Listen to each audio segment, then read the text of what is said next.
Uh, cough. Ladies and gentlemen, boys and girls, and all those who do not feel represented by an oppressive gender binary, hello and welcome. It's me, it's September. How are you doing? Uh,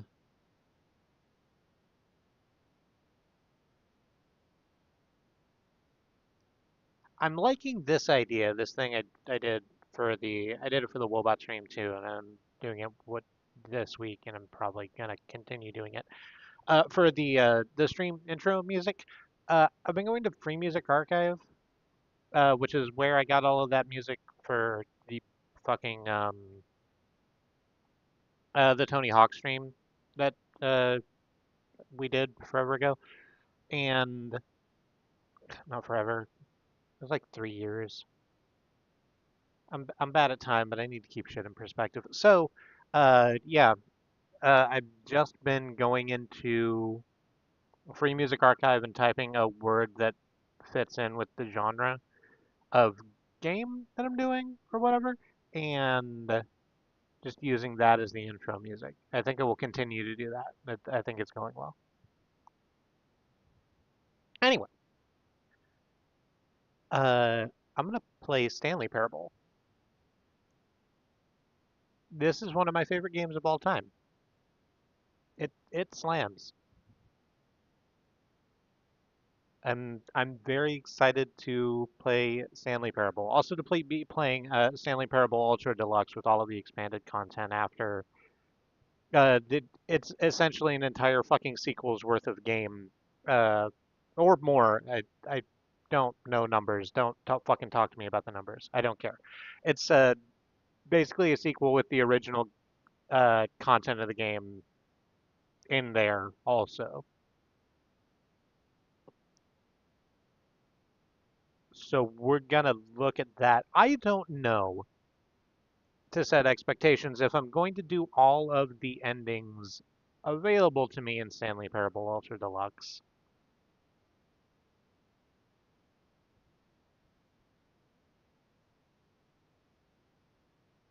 which is why there's a question mark on the title.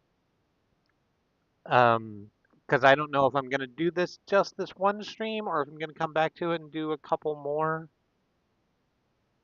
Maybe on Friday, or maybe just whenever I don't have another thing to play. This can just be the filler. We'll see how it goes. Let's fucking quit the goddamn preamble and kick into it.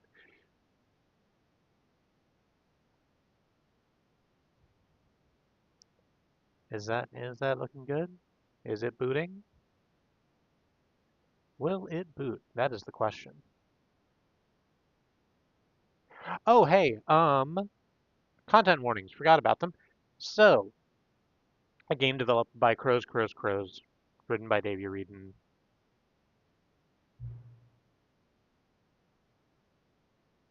Right. We are met with this screen first. I'm going to do the content warnings before I get into this because this is actually important.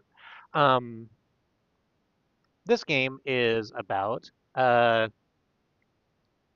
Stanley wandering through an office and having a narrator describe all the things that he is doing.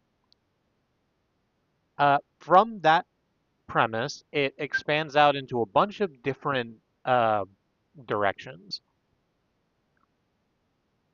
Some of them are like lighthearted and fun and goofy. Some of them are much more serious. I kind of, I don't, I'm not going to sit here and say I know this game inside and out, but I know where I've played it fucking thoroughly. So I'll be able to give pretty specific content warnings when we're about to do an ending or a path that's going to get a little bit more serious. I'll be able to warn more specifically for that. But generally, it deals in kind of surreal meta-narrative storytelling. And if that's something you have difficulty with, then perhaps this game is not for you. Or perhaps you will find it better to handle like with me as your uh, careful and helpful guide. It's like that sometimes. That's why I usually only play horror games on. That's why I don't really play horror games, but I watch horror games on streams and stuff. Hi, Freya. It's good to see you. I'm just doing the content warnings, uh, which I think it got lost in there while I was rambling for uh, surrealist meta-narrative storytelling, and also some themes of. We'll go with mental health, and again, I'll be able to warn for those more specifically when we're going to get to them. Content warnings for myself. I am a strange person who sometimes makes weird sex jokes or speaks frankly about my trauma. And if that's not your vibe, that's okay. You don't have to be here. If you find that you're comfortable with that, I'm happy that you're here. And I'm happy that you're here, Freya. I hope that you're having a wonderful day. Uh, it is time to select our subtitles. I speak English, so I'm going to choose English. Have you played the Stanley Parable before? Um, yes, I have. Please adjust the slider until the computer is barely visible. I'm not going to do that. I'm going to instead turn the gamma basically all the way up because I always find the games are too dark. Please enter the current time. What time is it? It is currently in the Central Time Zone, 8:33 p.m.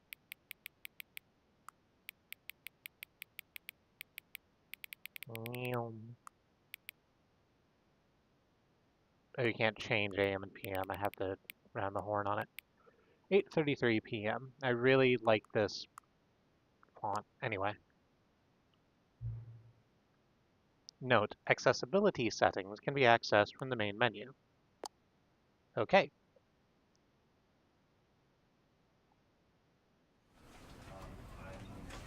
And you are now playing the Stanley Parable Ultra Deluxe.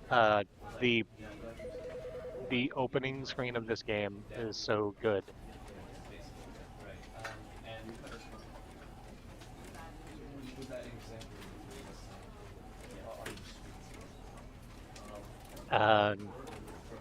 Because it is looking at a desk with a computer on it that's running the same intro screen with a desk and a computer on it. The computer there is another copy of the opening screen with the desk and the computer on it, and so on out into infinity.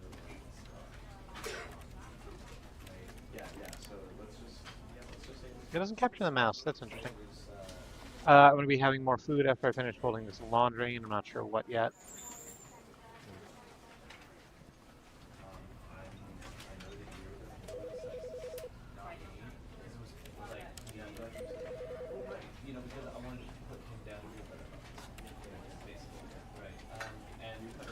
I'm very happy for you. Let's begin the game.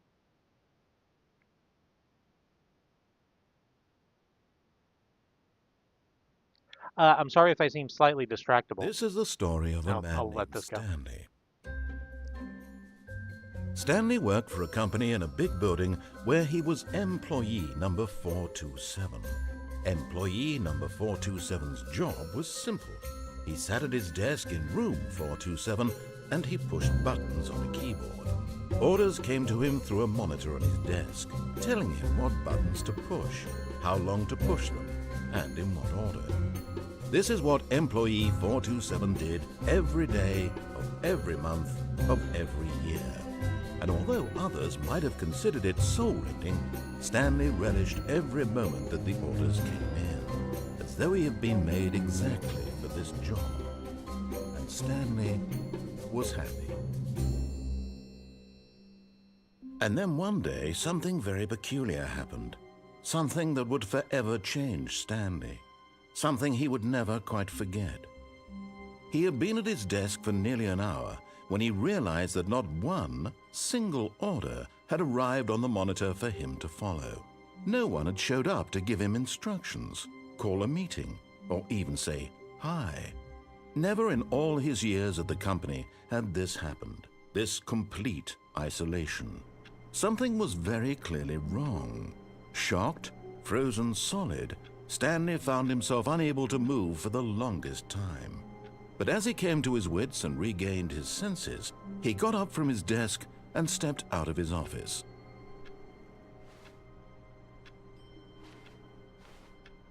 Oh, okay.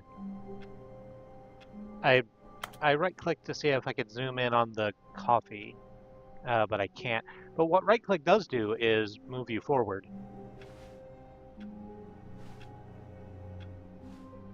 which is fantastic accessibility for people who can't use both hands. I enjoy that a lot. I'm glad you're doing okay.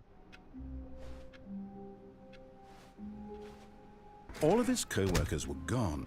What could it mean? Stanley decided to go to the meeting room. Perhaps he had simply missed a memo. No matter how hard Stanley looked, he couldn't find a trace of his co-workers.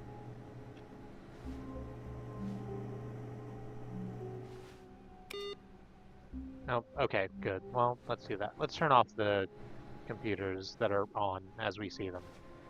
Because apparently there's no one here, there's no sense in wasting that. We'll make a copy. Stanley went around touching every little thing in the office, but it didn't make a single difference, nor did it advance the story in any way. You know, we'll get into it later.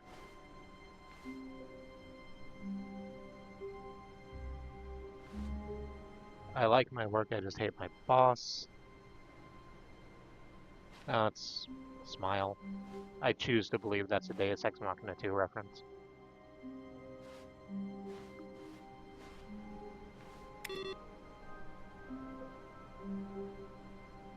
I have a shower chair now. I'm still getting used to it, but it's really nice. Nice. I enjoyed that.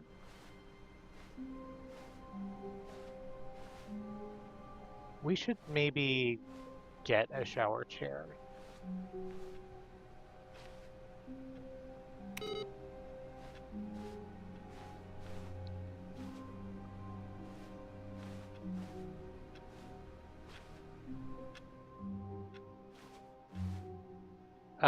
Back when there was one in the house we shared with our ex-wife, we used it a lot and we really enjoyed it. Actually, it's nice to not be standing all the time. Oh, here we come to the... Stanley came to a set of 2 open doors. He entered the door on his left.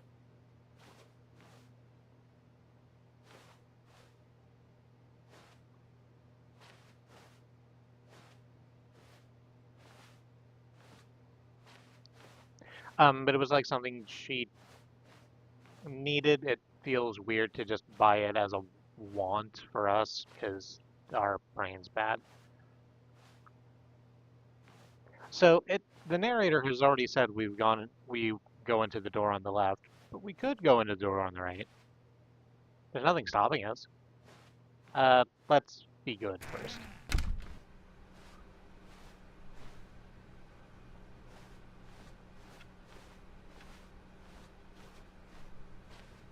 Yet there was not a single person here either. Feeling a wave of disbelief, Stanley decided to go up to his boss's office, hoping he might find an answer there. I hope that you get a lot of use out of it. The shower chair is an unbelievably useful invention. The future was yesterday, tomorrow is now. Hire someone to synergize papers. Papers are too synergized. Fire paper guy. Hire someone to fire the paper synergizing guy. Who moved my desk?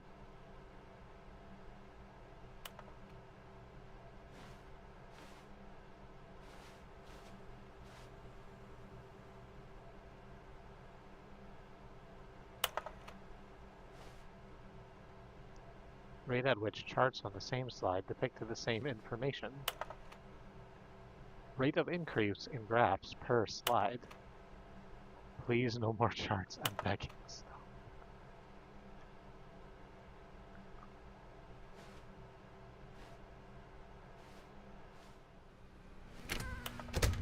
Oh, here's the broom closet. We're not gonna fuck around with the broom closet just yet. Coming to a staircase, Stanley walked upstairs to his boss's office. Okay. Yes, indeed, let's do that.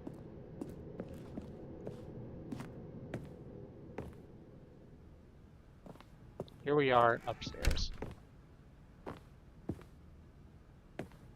And I presume this is our boss's office. Stepping into his manager's office, Stanley was once again stunned to discover not an indication of any human life. Shocked, unraveled, Stanley wondered in disbelief who orchestrated this. What dark secret was being held from him? What he could not have known was that the keypad behind the boss's desk guarded the terrible truth that his boss had been keeping from him.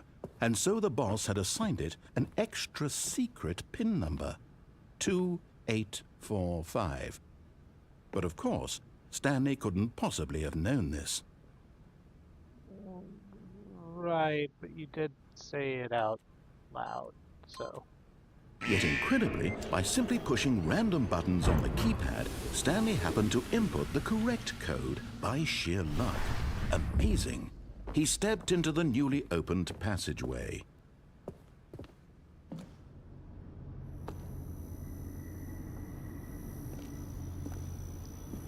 I haven't been doing the image descriptions, and I apologize for that. The office is sort of a basic cube farm with like beige walls and gray carpet and pieces of slightly outdated technology all over the place. The executive office is much more plush with wood-lined walls and a very nice desk. But now we've stepped through a secret passage into an area that looks half-finished. It looks like a backstage area. Let us press the button and go down this service elevator.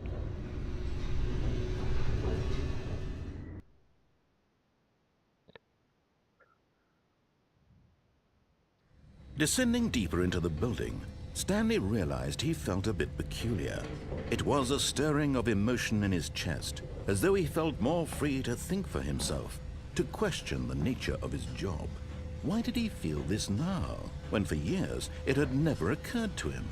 This question would not go unanswered for long. The elevator dumps us out into a hallway full of pipes. Stanley walked straight ahead through the large door that read Mind Control Facility. I mean, yeah, that is what it is. We'll come back to that. The frantic lettering that says escape over there, we'll come back to it.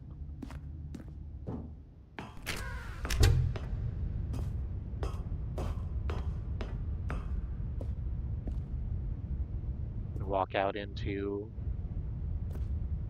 a metal catwalk leading to a platform. There is a button on a desk. Select button. The lights rose on an enormous room packed with television screens. What horrible secret did this place hold? Stanley thought to himself. Did he have the strength to find out? It's a bit of a shower routine change. The shower is more than a little small for me, but the chair fits and I'm happy to be off of my paws. Yeah.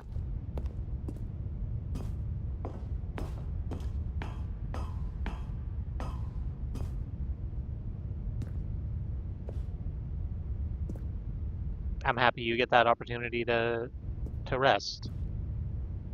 Because indeed, for bigger creatures, that can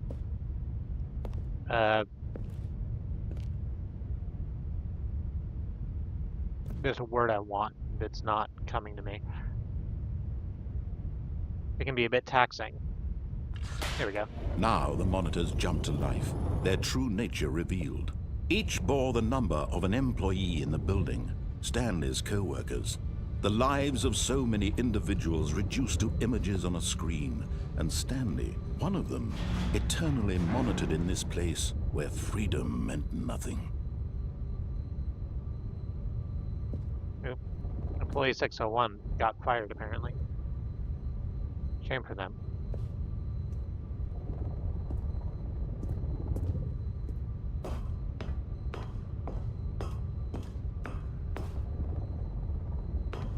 We continue to move forward across the catwalks to another round platform with another button on it. This mind control facility, it was too horrible to believe. It couldn't be true. Had Stanley really been under someone's control all this time? Was this the only reason he was happy with his boring job? That his emotions had been manipulated to accept it blindly? As the narrator spoke, an elevator dropped down from the ceiling. Let's go ahead and stand on it. No. He refused to believe it. He couldn't accept it. His own life in someone else's control? Never! It was unthinkable. Wasn't it? Was it even possible? Had he truly spent his entire life utterly blind to the world? But here was the proof. The heart of the operation. Controls labeled with emotions. Happy, or sad, or content. Walking, eating, working. All of it monitored and commanded from this very place. And as the cold reality of his past began to sink in, Stanley decided that this machinery would never again exert its terrible power over another human life. For he would dismantle the controls once and for all. It is a large round room with indeed consoles and monitors all over the place. We'll come back to that too. But there's a great big door that says facility power. And through it a massive screen that says mind controls idle awaiting input and a bunch of DOS-ass looking text. And when at last he found the source of the room's power, he knew it was his duty, his obligation, to put an end to this horrible place and to everything it stood for. We are presented with an on button and an off button for the system power. Let's turn off the system. Like the narrator wants.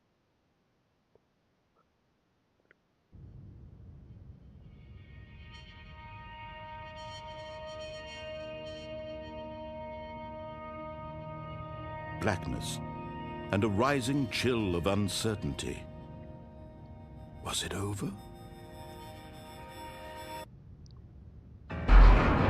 Yes.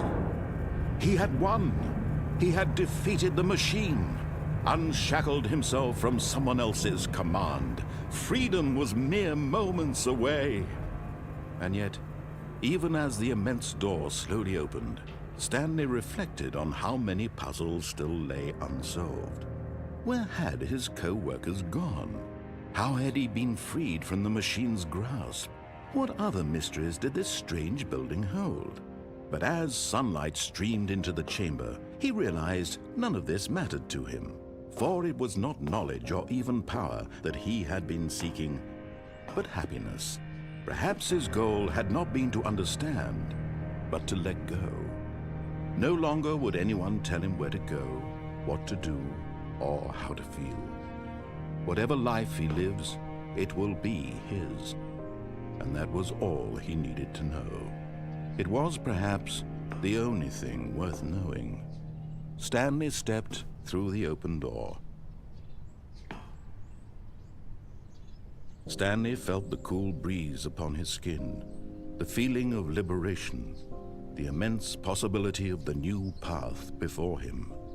This was exactly the way, right now, that things were meant to happen.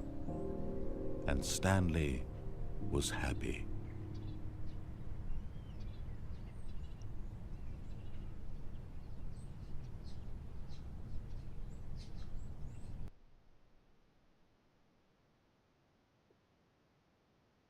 So I called it being good just a little while ago.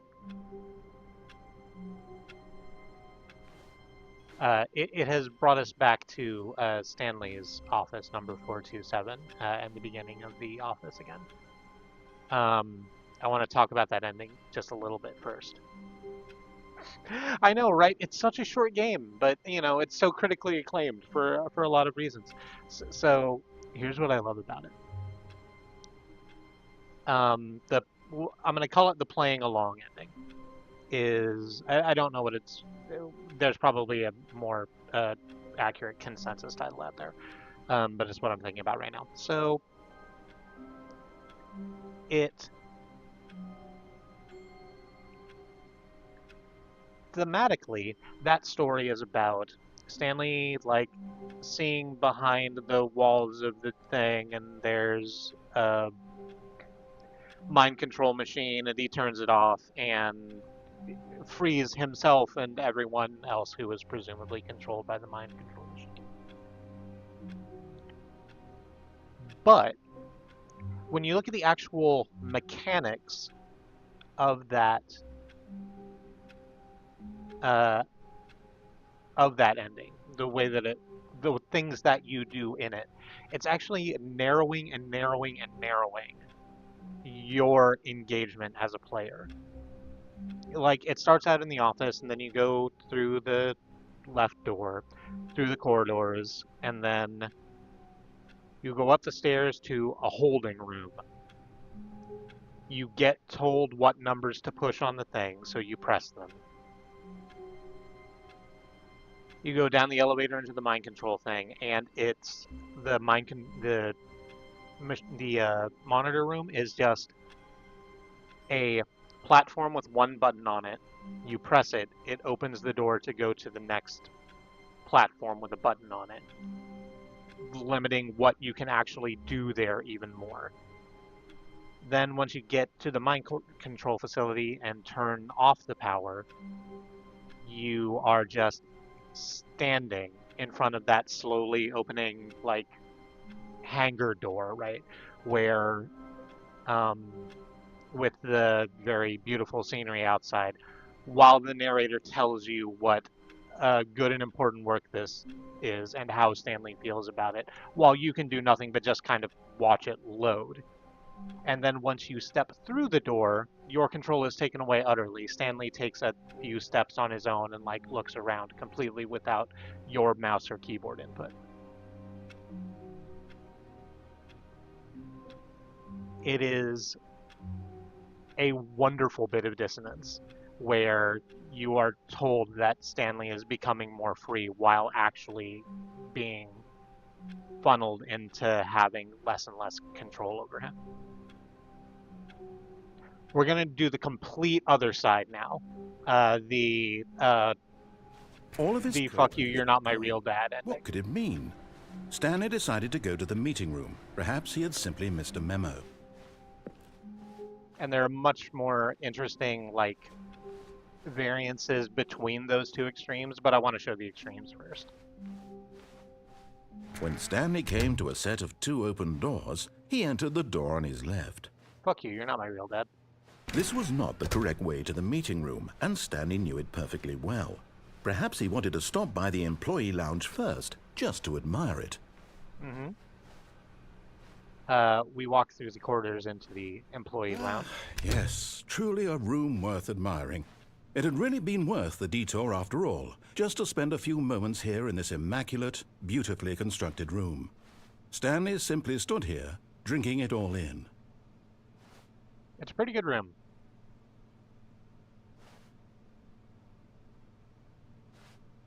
Yes, really, really worth it being here in the room. A room so utterly captivating that even though all your co-workers have mysteriously vanished, here you sit looking at these chairs and some paintings. Really worth it. I mean, they're good chairs. I like the way the light blue of the walls contrasts against the darker blue of the... At this point, Stanley's obsession with this room bordered on creepy. I just like and color reflected theory. poorly on his overall personality. Okay. It's possible that this is why everyone left.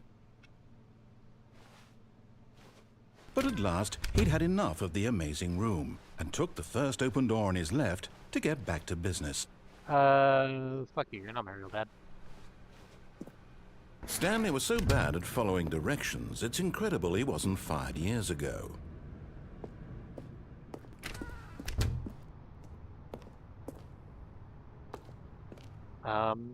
We've stepped out into a warehouse, which we are significantly above the floor of. There's a little people mover, so we're gonna get on that. Look, Stanley, I think perhaps we've gotten off on the wrong foot here. Mm-hmm. I'm not your enemy, really, I'm not. I realize that investing your trust in someone else can be difficult, but the fact is that the story has been about nothing but you all this time. Mm-hmm. There's someone you've been neglecting, Stanley. Someone you've forgotten about. Please, stop trying to make every decision by yourself. Now, I'm not asking for me, I'm asking for her. This is it, Stanley. Your chance to redeem yourself. To put your work aside. To let her back into your life. She's been waiting. We walk through a little warehouse, another little warehouse room full of boxes and a forklift, into this completely dark doorway. So, sure. Oh, That's her, Stanley. You need to be the one to do this. To reach out to her. If you can truly place your faith in another, then pick up the phone. So to describe it, it's a telephone ringing on a single round table underneath a swinging light. And hey, look at that. There's a power cord going from the back of the telephone into the wall. What happens if we take that out? As Stanley picked up the phone, a white light engulfed him, filling him not just with radiance, but with hope. Hope for a life reunited one... Wait. Oh, goodness. Stanley, did you just unplug the phone? No, that wasn't supposed to be a choice. How did you do that? You actually chose incorrectly? I didn't even know that was possible. Let me double check. Rustling papers. No, it's definitely here, clear as day. Stanley picks up the phone. He's taken to his apartment where he finds his wife, and the two pledge themselves to one another. Music comes in, fade to white, roll credits. Not picking up the phone is actually somehow an incorrect course of action. How is that even possible? None of these decisions were supposed to mean anything. I don't understand. How on earth are you making meaningful choices? What did you... Wait a second. Did I just see... No, that's not possible. I can't believe it. How had I not noticed it sooner? You're not Stanley. You're a real person. I can't believe I was so mistaken. This is why you've been able to make correct and incorrect choices. And to think I've been letting you run around in this game for so long. If you'd made any more wrong choices, you might have negated it entirely. It's as though you completely ignored even the most basic safety protocol for real-world decision-making. I Or get did that you a lot. not grasp the severity of the situation? Well, I won't have that kind of risk on my watch. I'm going to stop the game for a moment so we can educate you properly on safe decision-making in the real world. Okay. Please observe this helpful instructional video. Choice. It's the best part of being a real person. But It's if now a used incorrectly, it can slideshow with also be very the most dangerous. 1950s-esque For example, graphics. in this scenario, a hypothetical real person named Rupert has a choice. He could invent a machine We're that doing it in eliminates 20s? food I might need shortages 20s. across the world to make life better for all people. Or he could spend years of hard work forgetting how to read. Which choice would you make? Remember that unlike here, the real world makes sense, and at no time should you make a choice that does not conform to rational logic. If you find yourself speaking with a person who does not make sense, in all likelihood, that person is not real. Allow the person to finish their thought, then provide an excuse why you cannot continue talking. Turn to a partner and practice saying, "My goodness, is it 4:30? I'm supposed to be having a back, sack, and crack." My goodness, is it 4:30? Excellent. Making choices on a regular basis is the best part to a healthy decision-making process. Most medical professionals recommend making at least 8 choices per day. Do you make more than 8? Less?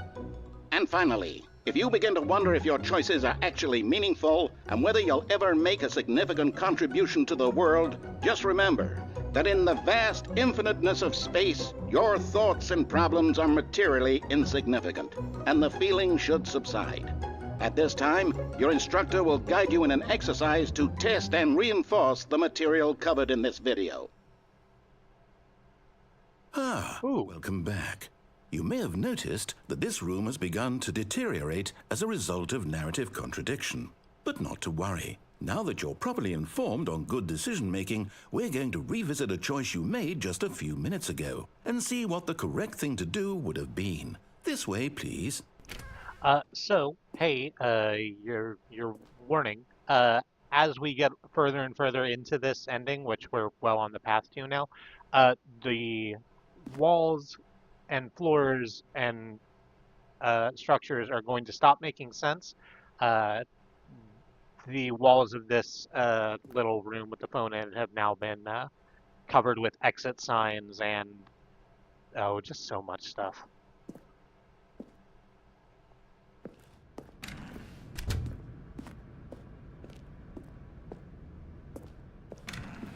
We are back out into the warehouse onto the little automated mover, Now which that has a we gate know your around it now. choices are meaningful, we can't have you jumping off the platform and dying.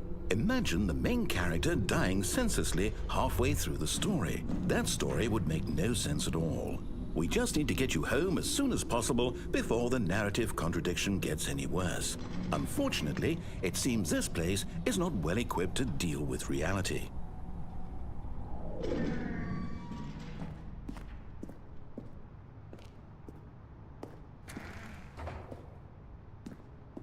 Okay, so we are going back the way we came. Caution, do not lie. If you are lying right now, stop. I think that's just sort of generally good advice.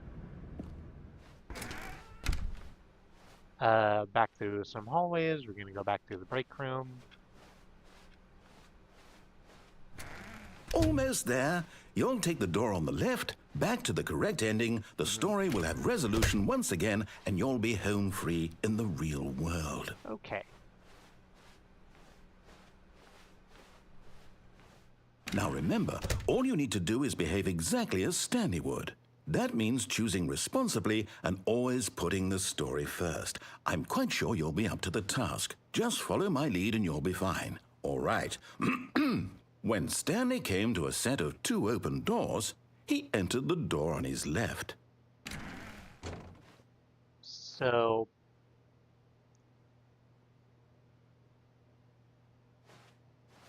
you have opened the right door again.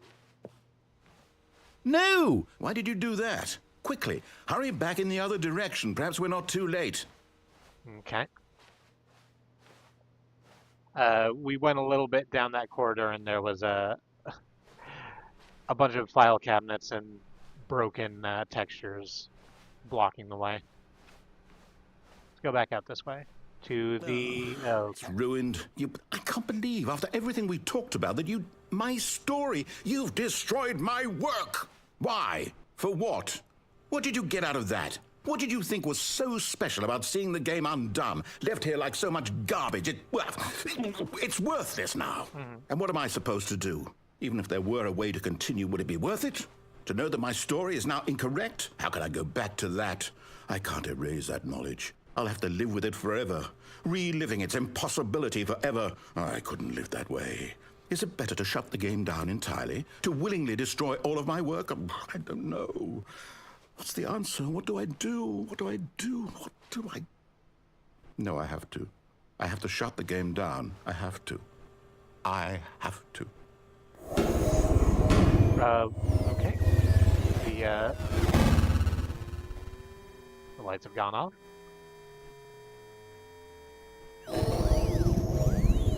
And back up and I'm here. I'm still here. Here in this pile of rubbish. With you. You, who thought you were so clever. Now look where we are. My entire game is destroyed. It was the only thing in the world that was mine, and you've run it into the ground. What, did you think that would be funny? You just had to see? Didn't I impress upon you how important it was to be like Stanley? He actually knows how to do what I tell him to. He understands that if I say to do something, there's a damn good reason for it. That thought hadn't even occurred to you, had it? That there's a world outside of you? You're a child. Oh, my story. If you'd just gone through the door on the left, you would have seen it. There was a whole underground facility. You would have destroyed it and been victorious. It would have been so perfect. I worked so hard on it. I tried so hard to behave exactly as Stanley would. That means choosing responsibly and Oh, always yes, putting yes, the yes. story first. We're back in the I'm two quite doors sure room. you'll be up to the task. Just follow my lead and you'll be fine. All right. When Stanley came to a set of 2 open doors, he entered the door on his left. Okay. We could go into the right door again. I think it just repeats that same thing. Let's go left.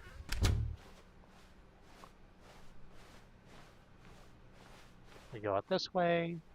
The Yet there meeting was room not a is single person here either. not Feeling a wrecked. wave of disbelief, Stanley decided to go up to his boss's office, hoping he might find an answer there. We are unable to open the broom closet. Also, when we come to the stairs, we are unable to go down. We Coming could to the have gone down staircase, previously, Stanley walked but upstairs to his boss's office. that's locked off to us now. So let's go up to the boss's office, which is different.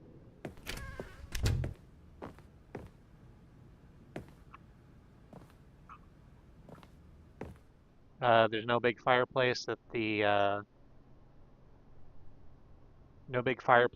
the secret passage will come out of.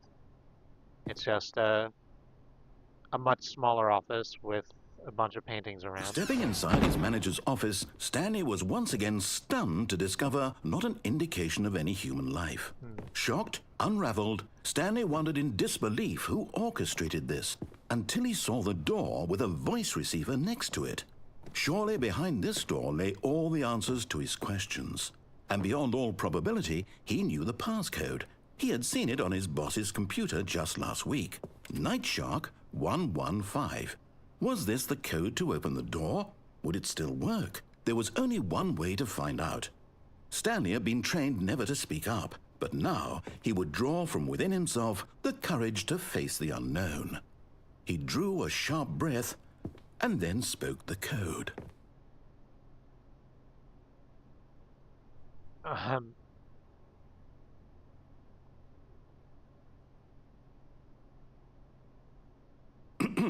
Stanley spoke the code. Night Shark 115. He spoke it into the receiver, right there on the wall. To do my due diligence, clicking on it does nothing, and if I said Night Shark 115, as I just did, nothing happens. I'm sorry, is there a problem? You didn't mishear me, did you? Please speak the code into the receiver. Otherwise, we can't get on with the story. This is a crucial step.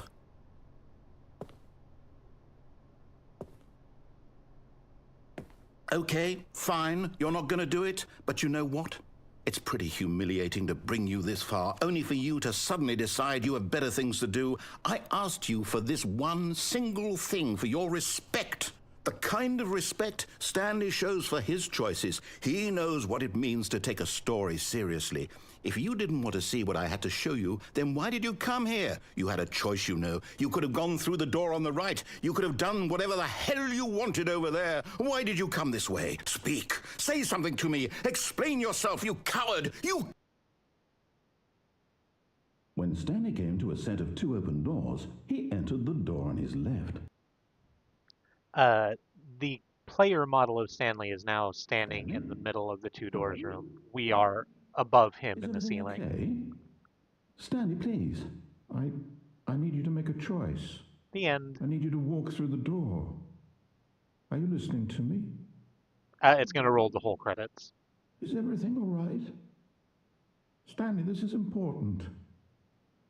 The story needs you. It needs you to make a decision. It cannot exist without you. Do you understand me? Whatever choice you make is just fine. They're both correct. You cannot be wrong here. We can work together. I'll accept whatever you do. I simply need you to take that step forward, please. Choose. Do something. Anything. This is more important than you can ever know.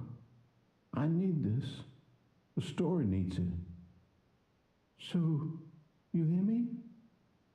Are you there? Are you listening to this? Stanley, are you there? Okay. It's okay, I can wait. You need time to decide.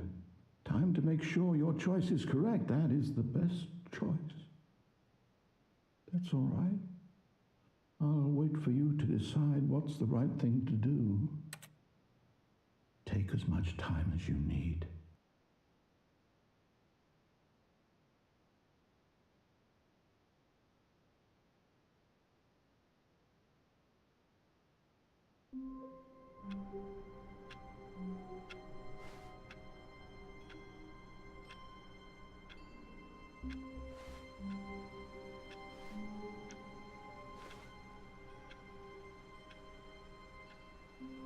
We're back at the every time we complete an ending, it kicks us back to Stanley's office.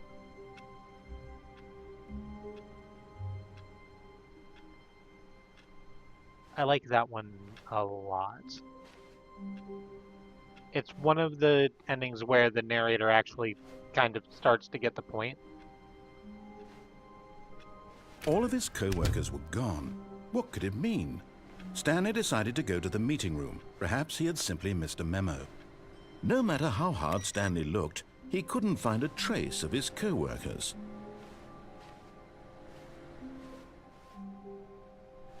That you can, like, do all of the writing you want, but this story doesn't actually exist without players, and treating them like garbage doesn't make them want to play your game.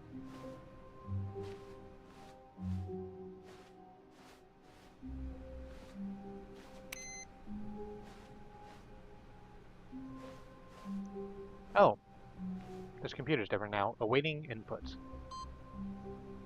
Input received. A purple bar now exists there. Good. It looks like there's room for several of them. There's new content. There's a big swinging door that says new content right there on the wall. We're not going to do that. I'm going to do one other of the... I'm having hot dogs. Nice.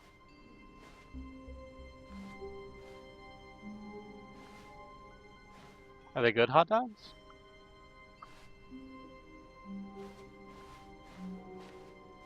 We're not going to do the new content yet. I'm going to do the one that's probably my favorite ending out of the original content. And it's going to take just a minute. When Stanley came to a set of 2 open doors, he entered the door on his left. This was not the correct way to the meeting room, and Stanley knew it perfectly well. Perhaps he wanted to stop by the employee lounge first, just to admire it.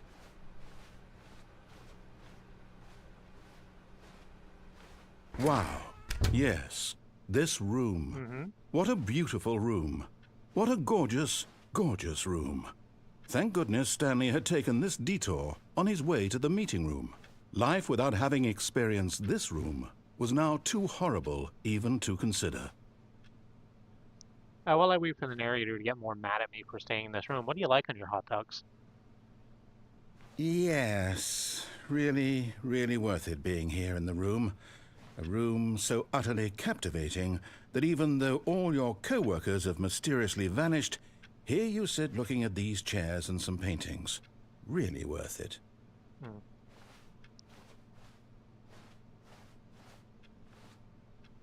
We tend to just go with, like, cheese At this point, Stanley's obsession with this room bordered on creepy and reflected poorly on his overall personality. It's possible that this is why everyone left. There's like cheese and barbecue sauce, usually. I actually haven't had a hot dog in a while. And now that I'm thinking about it, I think we might not... Stanley sat around waiting for more dialogue. But when a long time had passed and there was no more, he decided that the game was trying to send him a message.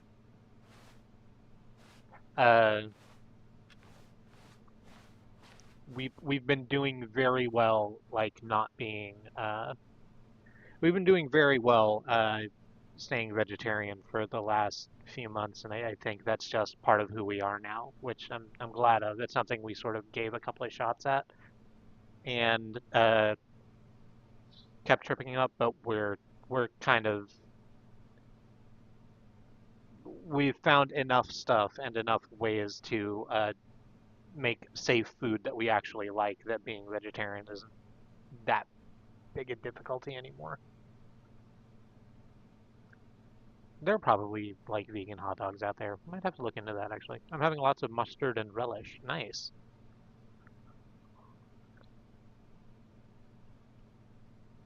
Oh, nope. That's the wrong keyboard.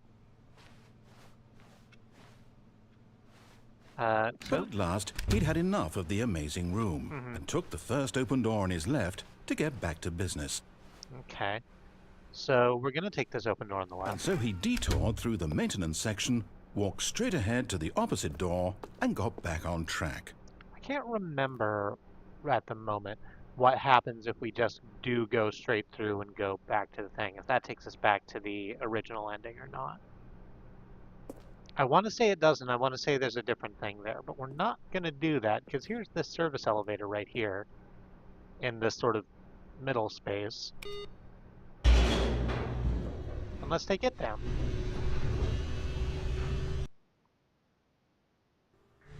But Stanley didn't want to go back to the office. He wanted to wander about and get even further off track. So now in order to get back, he needed to go, There's a whole bunch of doors leading off this lower room. Left. Okay, let's go to the left. Oh, no, it's to the right, my mistake. Oh, okay. Let's do that. No, not the right. Why would I have ever said it was to the right? What was I thinking? It's clearly... Oh dear, would you hold on for a minute, please? Rustling papers. Now, let's see. We went down right, left, down, left, right. Russell's going to be real mad that his papers are yes. gone. I've got it now. This story is absolutely, definitely this way. Okay, through this garage door. Sure. And down these, down through a pipe room into a catwalk overlooking the big room full of monitors. No. This isn't right at all. You're not supposed to be here yet. This is all a spoiler. Quick, Stanley, close your eyes. Okay. We just have to get back to, oh, who am I kidding? It's all rubbish now. The whole story completely unusable. How about, rather than waste my time trying to salvage this nonsense, we'll just restart the game from the beginning. Okay. And this time, suppose we don't wander so far off track, Okay, from the top. I don't make promises. Okay. Back here in Stanley's office. All of his co-workers were gone. What could it mean? Stanley decided to go to the meeting room. Perhaps he had simply missed a memo. All right, let's just swoop forward.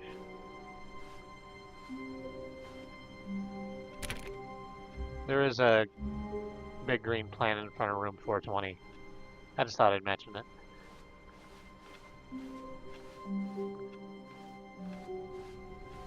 We head out to the room with two When Stanley... doors. Wait, what? No, I restarted. I swear, I definitely restarted the game over, completely fresh. Everything should be... There are now several doors. Strange. Stanley, did you change anything when we were back in that room with all the monitors? Did you move the story somewhere, or... Hold on.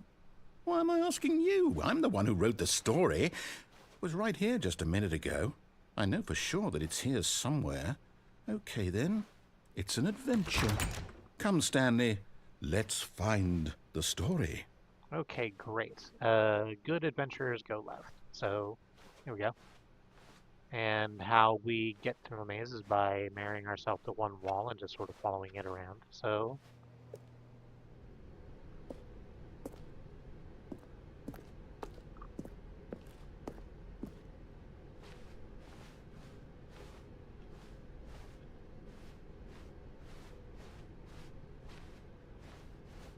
just follow this I'll say it. This is series the of worst twisting adventure I've passages ever all been alike. on. I can promise you there definitely was a story here before. Do we need to restart the game again? Well, I find it unlikely that we'll ever progress by starting over and over again, but it's got to be better than this. Okay, let's give it a shot. Why not?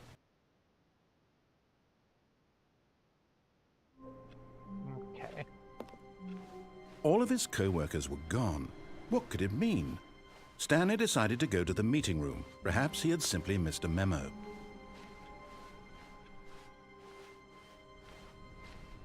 And we head out into the room with two doors, which does not Okay, yep, it's worse. have any I might be doors. remembering this wrong. It's possible the story is back where we just came from. Why don't we go back the other direction and see if we missed anything? All right.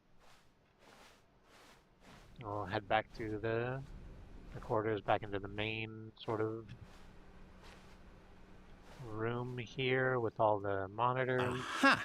I Oh, knew hey. we'd missed something. The story. Here it comes. No, wait, never mind. Not the story.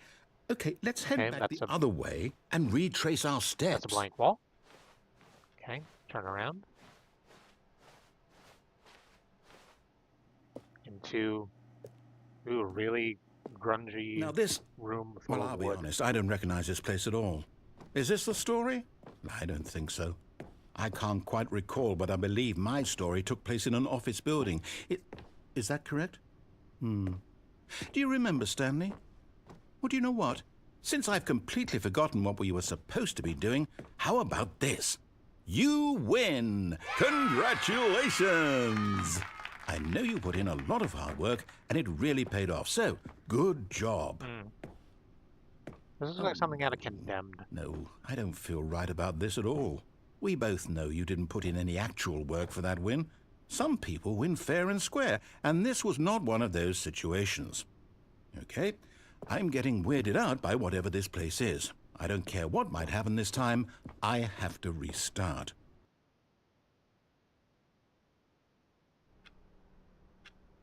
Okay. I hope you're able to find the story. All right, I've got a solution. Okay. This time, to make sure we don't get lost, I've employed the help of the Stanley Parable Adventure Line. Just follow the line. How simple is that? So on the floor is now the words "The Stanley Parable Adventure Line" in yellow, and a yellow line drawn on the floor. I suppose we're meant to follow it. It's literally a golden path. How could we go wrong?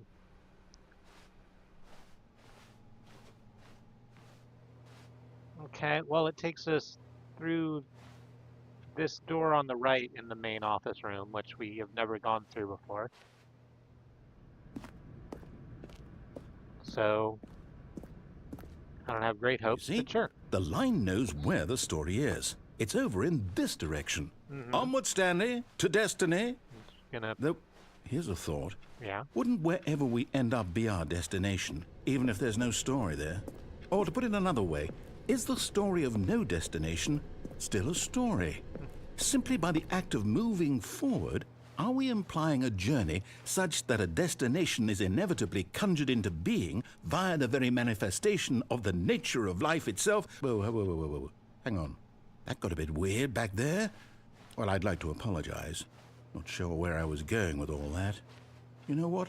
I think what we need right now is a bit of music to lighten the mood. So, the line has stopped being on the floor and just started phrasing itself across the walls and winding unnecessarily through a whole bunch of office rooms just to come back out again.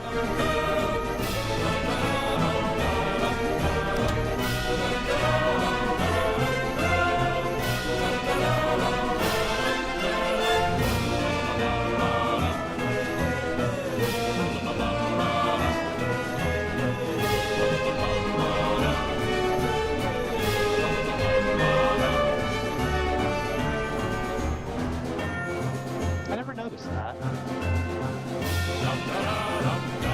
As the line winds its way through this series of filing cabinets, I meant to go through this area. Oh, it's changed now.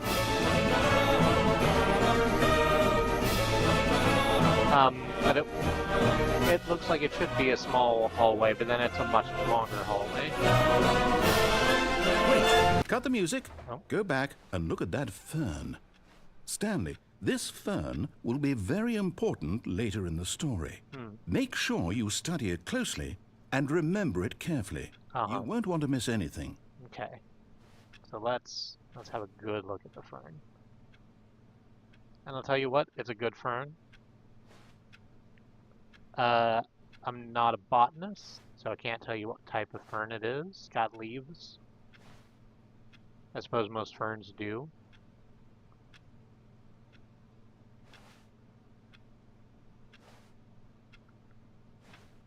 Alright. I feel comfortable having acknowledged the fern. Wait, what? We're back at the office? No. Line, you do know we're looking for the Stanley Parable, right? The story? Is any of this ringing a bell? Well, Oh, no, not again. Line, how could you have done this to us? And after we trusted you, Back in the after monitor everything room. we've been through, you... Oh, I can't take this anymore. To hell with it. Restart. So I like very much, and I'm just going to mention it real quick, the sound that it makes in the monitor room when all the monitors switch from the employee numbers to the like live images of whatever they're looking at. Each individual monitor makes this like noise, and all of them sort of going off at once kind of sound like a thing growling. It's very cool. The adventure line is back. You know what, Stanley? I say forget the adventure line. What's it ever done for us? We're intelligent people, right? Why can't we make up our own story? Something exciting, daring, mysterious. Ooh, this all sounds perfectly doable. Why don't we simply start wandering in, well, I don't know. How about this direction? Sure. Completely new door going through 437 Now, to... yes, this is exciting. Just me and Stanley forging a new path, a new story. Well, it could be anything. What do you want our story to be? Go wild. Use your imagination. Whatever it might be, Stanley, I'm ready for it.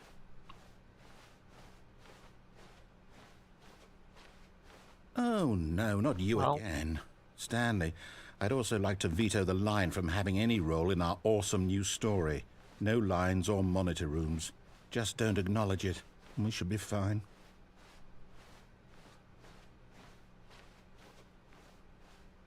The line came in from the ceiling, scrambled along the walls and ceilings for a little bit, and has now gone back through the roof tiles. Let's see what else there is. Ah, a choice. We get to make a decision. From here, the story is in our control. Another two doors in a big we circular mustn't room. squander the opportunity. In fact, I believe I need a minute to think here. Just walk in circles for a minute.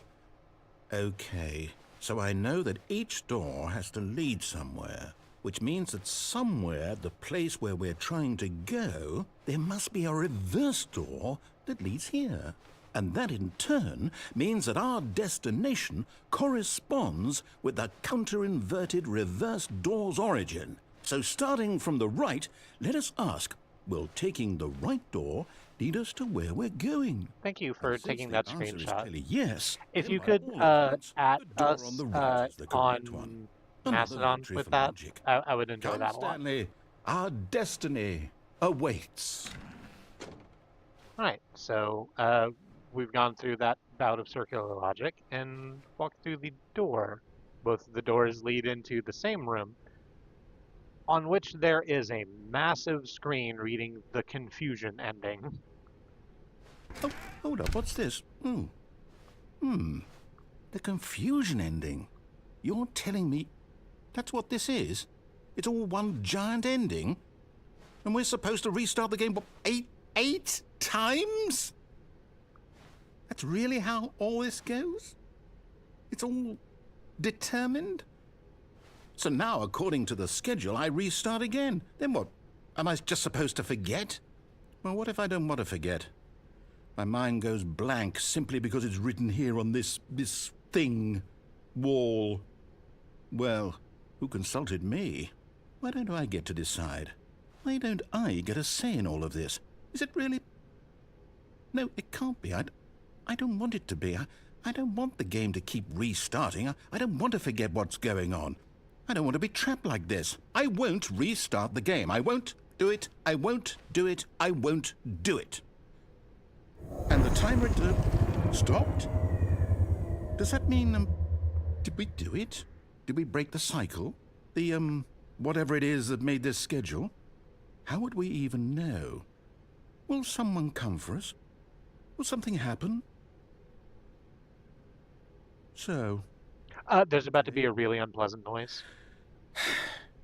I guess now we just wait. You know, I suppose in some way that this is a kind of story, wouldn't you agree? I'm not quite sure if we're in the destination or the journey, though they're always saying that life is about the journey and not the destination, so I hope that's where we are right now. We'll find out, won't we? Eventually. Well, in the meantime, if you...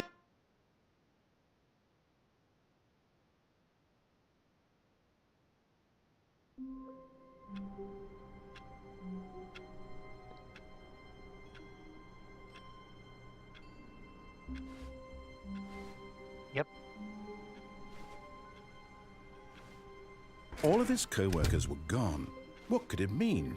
That's Stanley decided to go to the meeting room. Perhaps he had simply missed a memo. that's the proper finish of that ending. No matter how hard Stanley looked, he couldn't find a trace of his co-workers. I again like the ones where the narrator realizes that he is a part, not a part. To blatantly steal a line from Terry Pratchett. Do I want to do one more of the regular endings, or do I want to do the start of the new content spiel?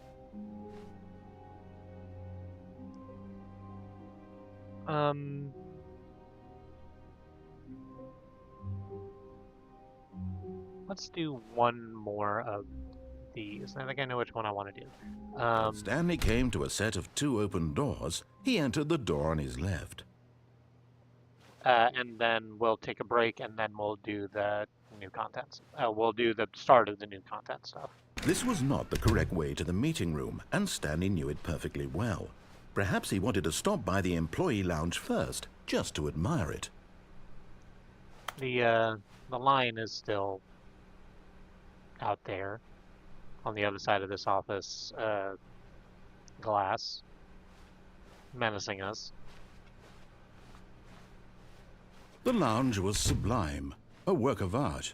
What was it about this room that called so deeply and so personally to Stanley? Its grace? Its subtle charm? No. Stanley knew it was something deeper, something darker. But eager to get back to business, Stanley took the first open door on his left. We're not going to do that. Stanley was so bad at following directions, it's incredible he wasn't fired years ago. So I'm going to describe what I'm going to do before I do it, because the narrator's going to be talking while I do it, and he's going to be very upset that I do it, and will tell me so. So we're going to get on the people mover here over the warehouse floor. Oh, hey, there's the line down there. Well, good luck with you. Glad you're not up here. And as we get on the people mover and it takes us over this catwalk that we can see in front of us, we're going to jump off the people mover onto the catwalk.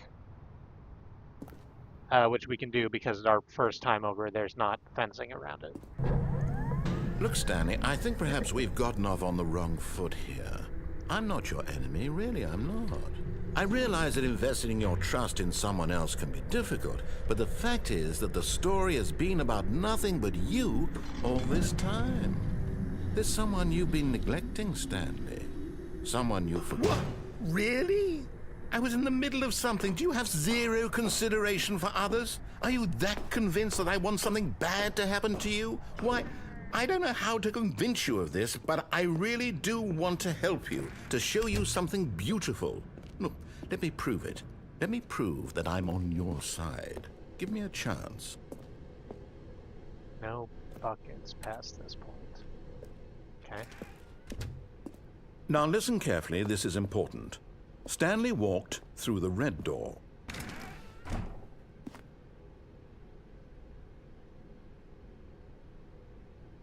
Do I want? No, we're gonna go through the blue door. The red door is one of the darker endings. We're gonna go through the blue one.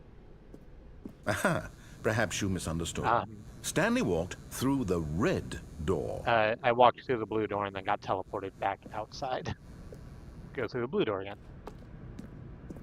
I still don't think we're communicating properly. Hmm. Stanley walked through the red door. The blue door does not appear to exist, but that's just because it got moved behind us. There's also a bunch of arrows pointing at the red one, you know, in All case we right, missed fine. it. Go ahead, Stanley.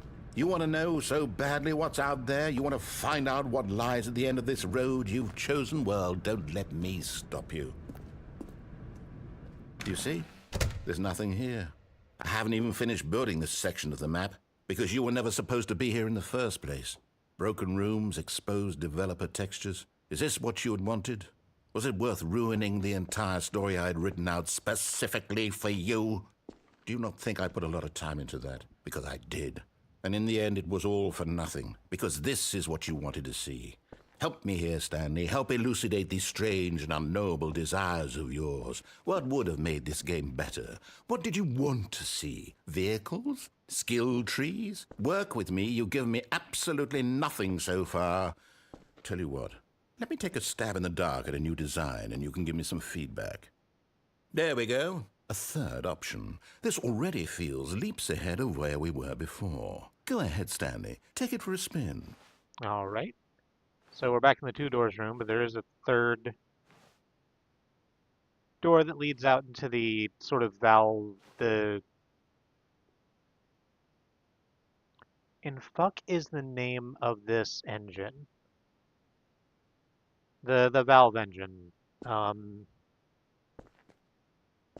it's not called Steam, that's the thing. That's the storefront.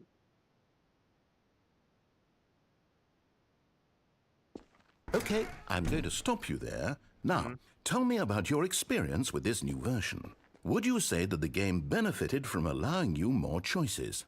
Feel free to be honest. I'm looking for some real critical feedback here. So generally, yes, I think more choices are useful. Source, thank you. Um, but the choice as it exists was to go through a small hallway and then back out here to the experience. So I'm gonna rate it a 4. Okay, so we're getting somewhere. Clearly there's something here that speaks to you. If I can be honest here, I really don't have any idea where I'm going with this. This whole third door thing was just a stab in the dark. But I guess you're into it, so let's keep this party train rolling. Here, based on the data from your previous playthrough, I've compiled a new version. And to be perfectly candid, I think I've knocked it out of the park with this one. Let's take a look. Okay. So there's the third door again, but also there's this screen. Stanley Parable Worldwide Leaderboard. In total, 91,000 and change doors open. As it's just scrolling through a bunch of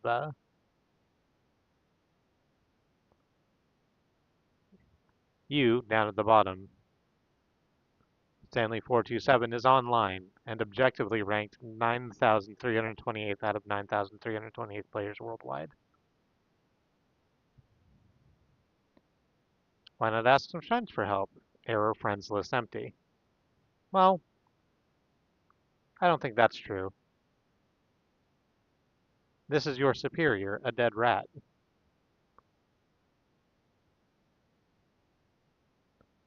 Compete against others to improve your Stanley Parable career. Wonderful. I'm gonna head back through that third door. Now, would you say that competitive leaderboard helped you feel motivated to keep walking through doors? Again, honest answers, please. So, speaking for myself, I try to not get that tied up in comparative shit in games. The compare and despair is a thing that fucking murders you. So I just kind of try and shine my game. Uh,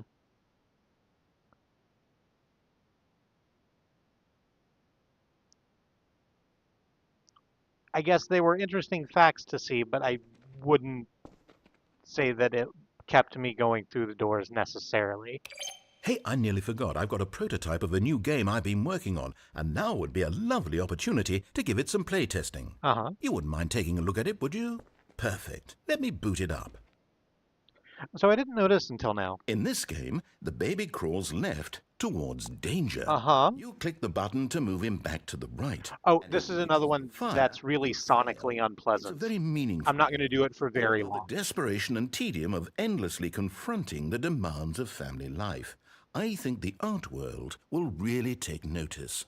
But of course, the message of the game only becomes clear once you've been playing it for about 4 hours. So why don't you give it 4 hours of play to make sure it's effective? Be sure to keep notes on your experience.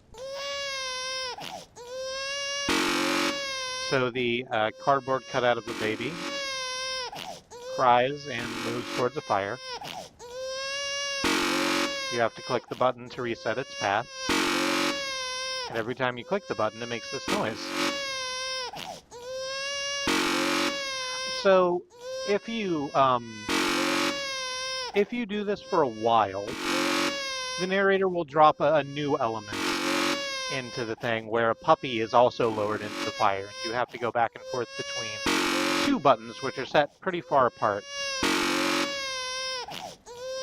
If you manage to do this for 4 hours, as instructed, there's a whole other ending about the sublimity of sublimation, I guess, of games as an art form. I'm not going to do that for a variety of reasons. I'm just gonna go ahead and let the baby hit the fire. You heartless bastard. Did you do it because you hate babies or purely to spite me?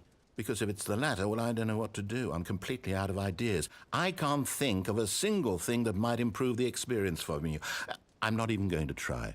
I'm out. I'm done. It's over. Oh. Thank you for playing. Your input was extremely valuable. Oh, hey, since my game was so awful, why don't we play someone else's game, just to ease the pain? Let's see. What do we have here? Yes, this seems like it'll work. Let's give it a shot. And we load into... Aha! Fascinating. What do you think this game is about, Stanley? What's our backstory? What is our motivation? Well, it seems obvious to me that you are meant to play as a creepy man spying on innocent civilians below you from up high in your creep tower, perhaps for some sort of twisted, erotic purpose. Yes, that must be it. What a fascinating venture into the experience of total mental depravity. So far, I love everything about this game, Stanley. And it seems there's even more. Come, let's venture outward and see what else is out there. If you're unfamiliar with it, this is Firewatch. A game where you are a park ranger up in a tower making sure that the beautiful nature around you does not catch fire.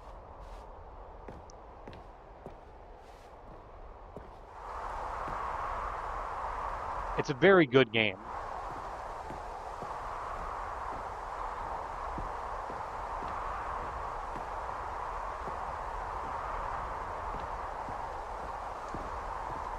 So let's go play Firewatch, I guess.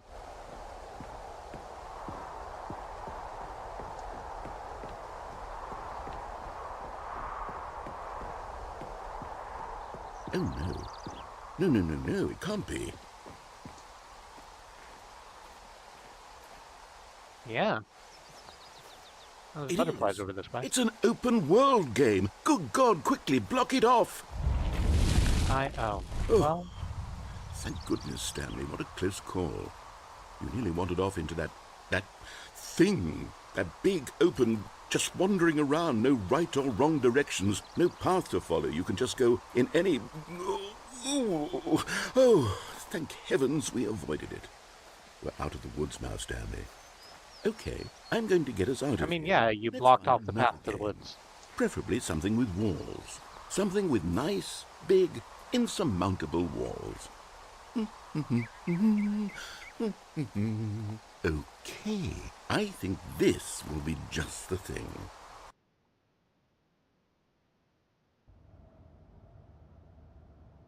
It's Wonderful. Rocket League. See, this is exactly what I had in mind. Just a nice big box for you to run around in. There isn't any possibility that you could get lost here. Now this is game design.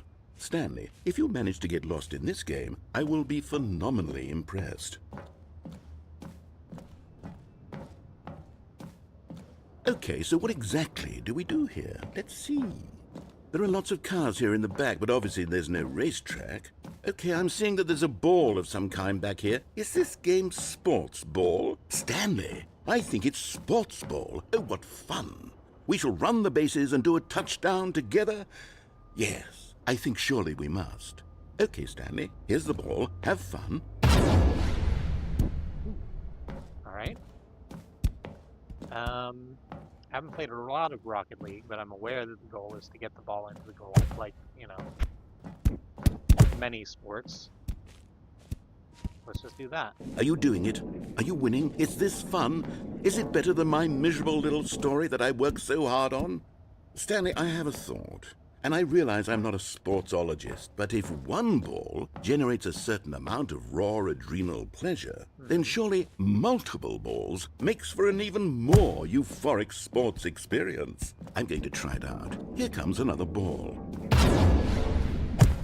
Yes! Oh goodness, that really does feel amazing, doesn't it?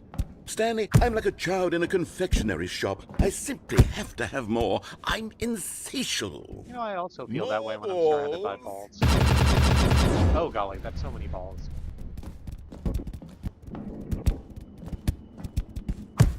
Bop. Bop. Are you enjoying this, Stanley? Are you having fun? Is this a real video game? Well, I sure hope you're having a good time, because guess what? It's over.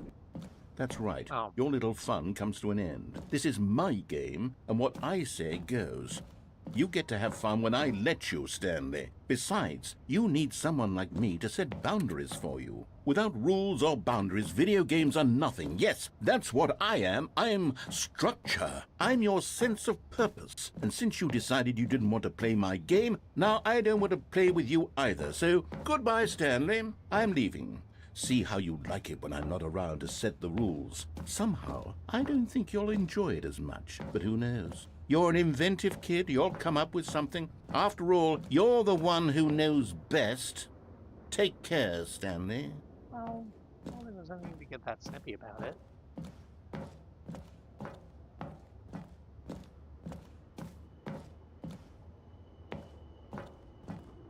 The first time I played this version of the game, because the original, there's actually, because the Stanley Parable was on Xbox also, and when you played it on Xbox, you went, instead of these games, you went through, I think, Team Fortress and something else. Maybe it was a part of Halo? That would make sense. And in the PC version, it was, I definitely remember the first one was Minecraft. I don't remember what the other one was. I might be conflating these wrong. It's been a really long time since that initial version of the game. But it took you through different games. The Firewatch into Rocket League is new. And the first time I played this, I wandered around this place for like a while.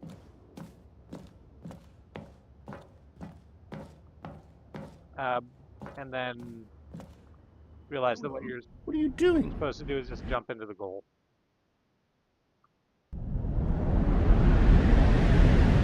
Oop.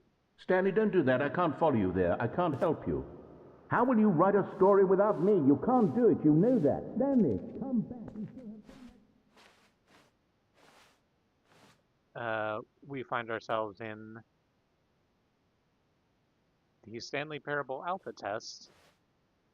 A bunch of random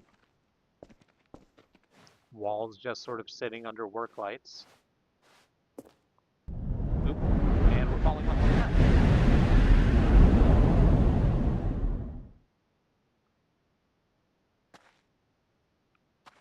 down into a series of very busted hallways. This is I'm told, I've not played it myself, but it's the original Stanley Parable, the one that was just a, a mod for Half-Life, I think.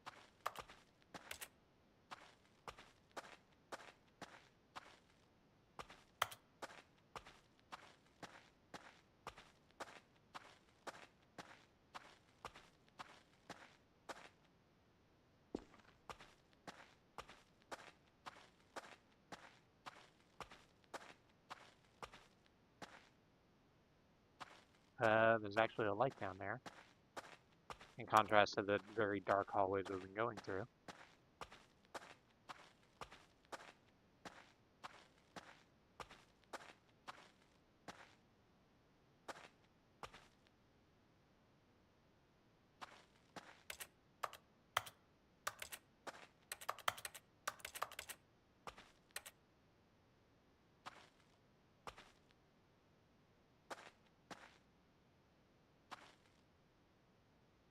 We found our way into Office 427, which is Stanley's office, but it's full of non-interactable computer hardware. Let's just, oh, well. I wonder what he found. If what he wanted was to be the leading man in his own story, well, perhaps he's gotten it, down in wherever he is right now. I wonder if he's happy with his choice, and if he's learned the heavy cost that comes with it. He'll understand soon what I was trying to tell him. He needs me. Someone who will wrap everything up at the end, to make sense out of the chaos and the fear and the confusion. That's who I am. That is what I mean to this world. Oh, yes. Yes, I'll be back. There's no other way. Once this ends, after it all comes to a close, then I'll be back. The end will be here soon. Very soon. I can wait.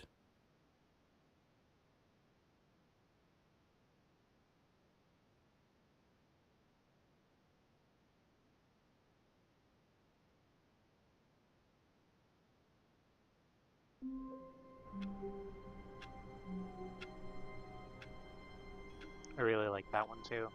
The sort of overarching idea of the Stanley Parable. It's playing with a lot of things, and a lot of things that it's playing with can be applied a lot more broadly than to just game design, but to look at it in just game design terms. The kind of overarching idea for a lot of these endings is the push and pull between player interaction and narrative cohesion. You have a story, and you have to have a player in that story moving around and doing things. And to take too much agency away from the player leads to railroading and the general bad feelings that come along with that. Giving too much agency to the player is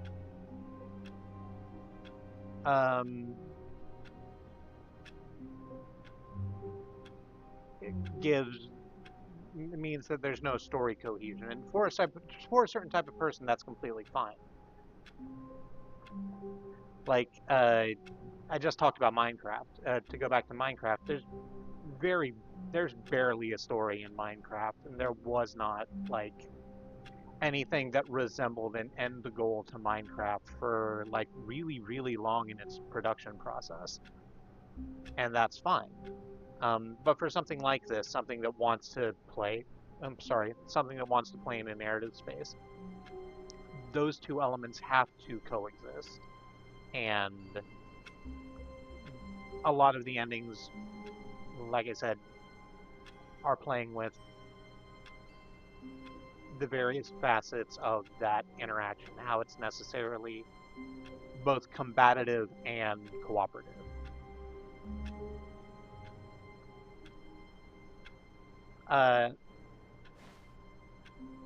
So that's gonna be that for the moment. I'm gonna go to the break, and when I come back, we'll start in with the new content stuff.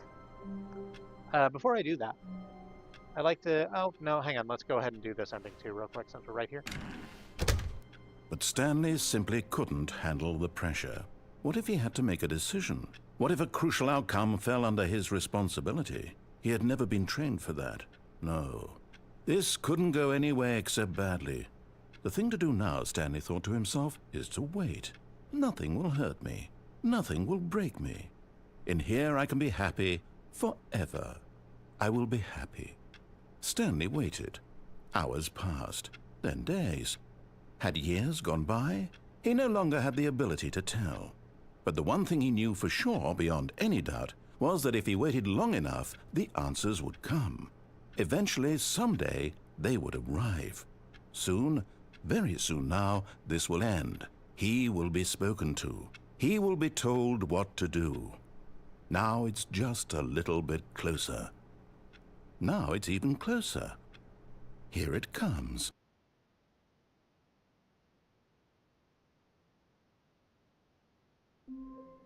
Okay, so before I go to the break, wish to take this opportunity to remind you that Black Lives Matter, that Indigenous lives and lands matter, the lives of people of color matter, that Palestinian, Congolese, Sudanese, Ukrainian, Iranian lives matter.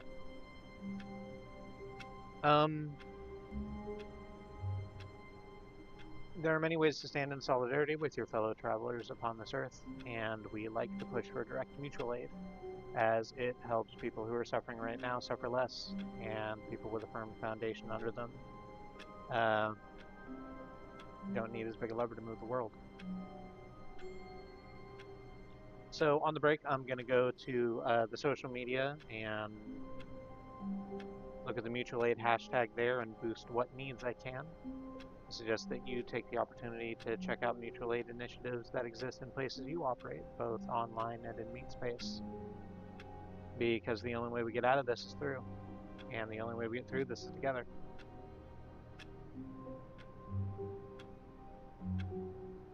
In the meantime, maybe do a stretch or have a snack and drink some water, do whatever self-care is useful to you.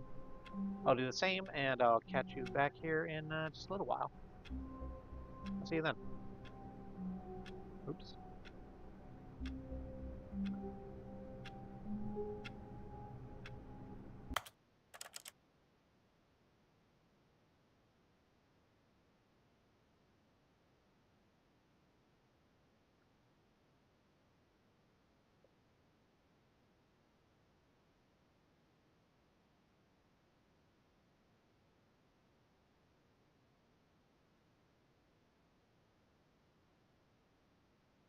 That feels too much like an advertisement. Let's find something else.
So I'm back. Um, the wiki roulette has landed on a historical figure, and I am always hesitant when we're going to be talking about a historical figure because I don't know that much granular information about American history, and I am not going to be 100% sure that this Wikipedia is not a perfect educator of the past. So,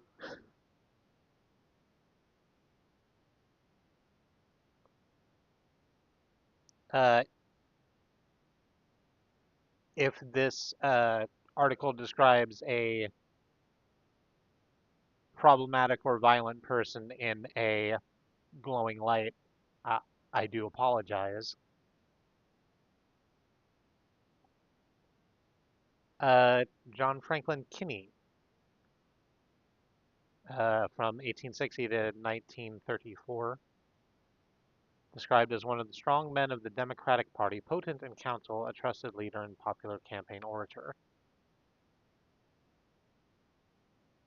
Let's skip your family life. What did you actually do? Uh, Kinney's early practice included serving as a referee in bankruptcy. Upon the resignation of the special county judge William R. Warner, Governor David Hill appointed Kinney to the Monroe County bench. Judge Kinney served as one of the founders of the Bar Association in the city of Rochester, Maryland, I think, or New York. Is Rochester, New York? Why do I think Maryland?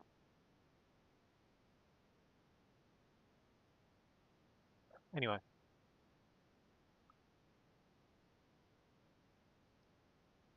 during the 1893 electoral season, Judge Kinney served as delegate for the New York, so it is Rochester, New York State Democratic Party's Monroe County, representing county interests at the party convention. 2 years later, the Democratic Party in Monroe County had dissolved into feuding factions, necessitating intervention by state officials. Judge Kinney led one of the four factions called the Page County Committee against the candidacies of some other people who were themselves not important enough to get Wikipedia clicks.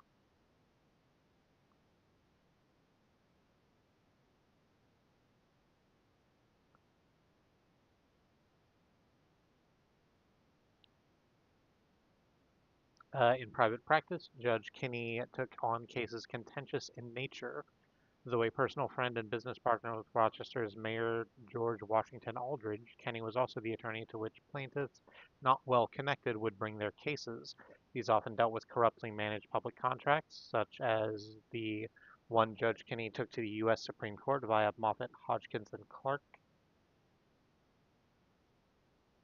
Not gonna. I thought that maybe would give me a brief of what that trial entailed, but no. His later cases also reflected a free market preference and a disdain for progressive air regulation, including reasonable restrictions against business and the interests of public health. Kinney also represented milk and oleomargarine producers facing state prosecution over food quality related transgressions. This is a man who argued that it was a company's right to sell people salmonella, I guess. That sucks.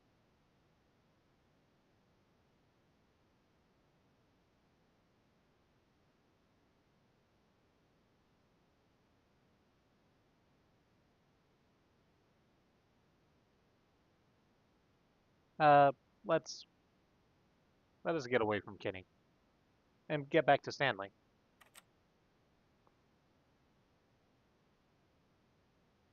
Yay. I'm so glad that I have the Stream Deck again. It's nice to be able to just push the buttons as opposed to like having to go over and scramble through the scene list. Anyway, let us resume the game. All of his co-workers were gone. What could it mean? Stanley decided to go to the meeting room. Perhaps he had simply missed a memo.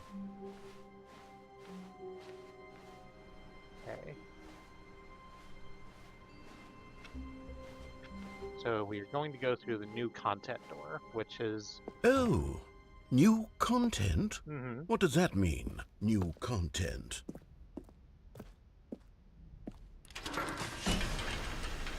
We get onto another people mover. This is gonna be like a dark ride. Like a Walt Disney dark ride. With a bunch of cardboard cutouts. Hello, and thank you for playing the Stanley Parable Ultra Deluxe. As you may know, the Stanley Parable was a video game released in 2013 on home computers. After receiving critical and commercial success, it was expanded upon in 2022 with the Stanley Parable Ultra Deluxe, a reimagining of the game for consoles and home computers. The Stanley Parable Ultra Deluxe features exciting new content that broadens and expands the world of the Stanley Parable, delighting audiences the world over. Please, step inside and see what thrilling new adventures await in the Stanley Parable Ultra Deluxe. Oh, well, this sounds delightful. I'm very excited to see the thrilling new Ultra Deluxe content. Freya, I know a lot about oleomargarine. It was banned in Wisconsin for a while. Why was it banned in Wisconsin? What is the difference between oleomargarine and... Hang on. While I wait for the answer to the question that I've asked you, why was it banned? Let's go ahead and look at what the difference is between oleomargarine and other margarines.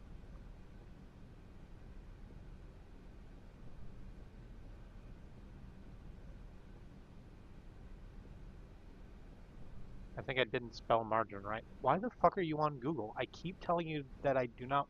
DuckDuckGo, please and thank you.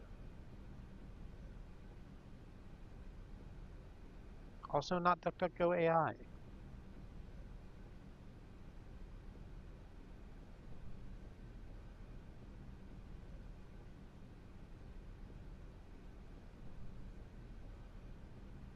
It was banned in Wisconsin.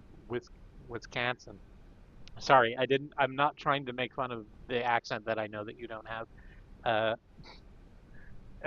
Banned in Wisconsin for dairy lobby reasons.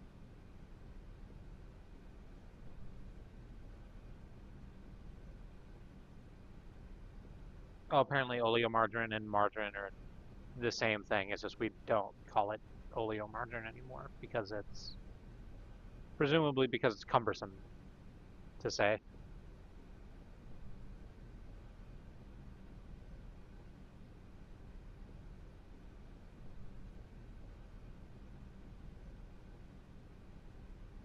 Wisconsin being a massive dairy state, I can imagine that the Okay, so far it's an elevator. pardon Nothing that special the yet, but dairy I'm sure lobbyists it's would just the beginning of a have a bit of a bonk on mesmerizing about it. adventure. We Is are it in an broken? elevator. What's going on here? Should we be moving somewhere or... Oh, there we go. All right, finally, at long last, it's on to the new content. I've never been more ready. Let's do it. I got a couple of cookies on the fridge as well. I have to say, initial impressions of Stanley Parable Ultra Deluxe, mostly tedious. It's as if, Oh, okay. Let's see the content. Give me the content, Stanley. Oops, behind us.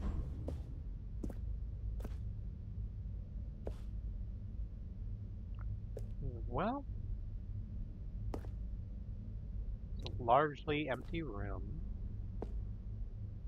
with All a right. sign that says the jump All circle. right, let's see. It's the jump circle. Mm-hmm.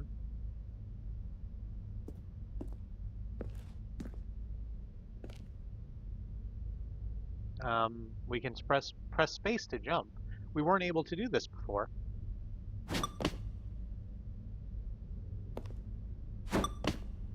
There's a sign on the wall here that says jumps remaining, which started at 36, is going down every time we do our little hop.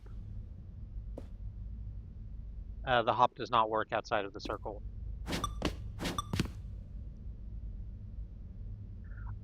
So, to sequence break just a little bit.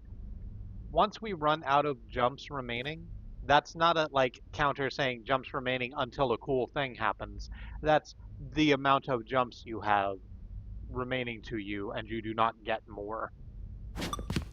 So I'm going to leave before we completely drain our allotment of jumps.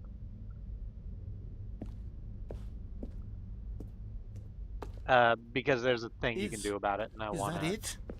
be Surely able that's to. not all the new content. There has to be something else, right? We walk out of that room to another elevator. Another elevator. Stanley, I have to say, initial impressions of this game are not positive. It's just elevators and jumping. Is this what passes for exciting new content? Hey, If this is it new worked for content, Mario. then I could just read you the whole dictionary. There's 20 hours of new content right there. Hell, I could count to 30 trillion. You could put that on the box. The Stanley Parable Ultra Deluxe, now with over 1,000 hours of new content. And oh, wait. There's more. Very good. Yes. I knew there had to be something else. Let's see it. I'm ready for whatever it is. Okay, we go across this little bridge to a room with a rather bare room. That's it? Oh, you've got to be Thank you kidding for me. You enjoying see, the new Stanley? content. This is what happens when greedy video game developers with no respect for their fan base rush a cheap expansion to market for no reason other than to make an easy dollar. And don't get me started on the level of craftsmanship that's gone into it. In fact, I'm looking right now at the game's achievements, and it's hard to believe one of them actually says, "Test achievement, please ignore." What quality assurance department signed off on this?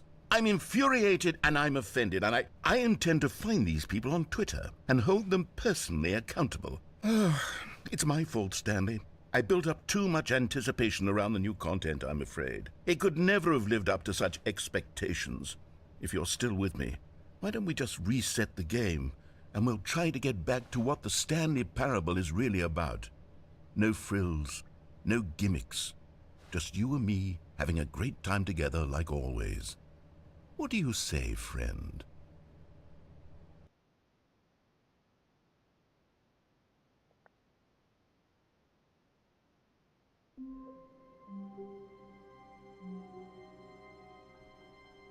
Immediately, we will notice the area outside Stanley's office is significantly different. I wanted to ask a question. How long was it banned for? Like, I don't have a strong preference, I guess. I've never really thought about it before between butter and margarine. I tend to buy butter. But that's not because I'm a butter loyalist, I guess. Um, but the fact that it was banned altogether is wild to me.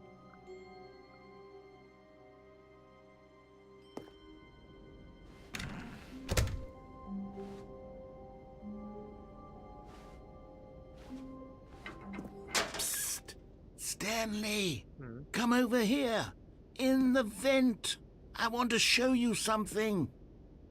Okay. So let's crouch into this vent, I guess.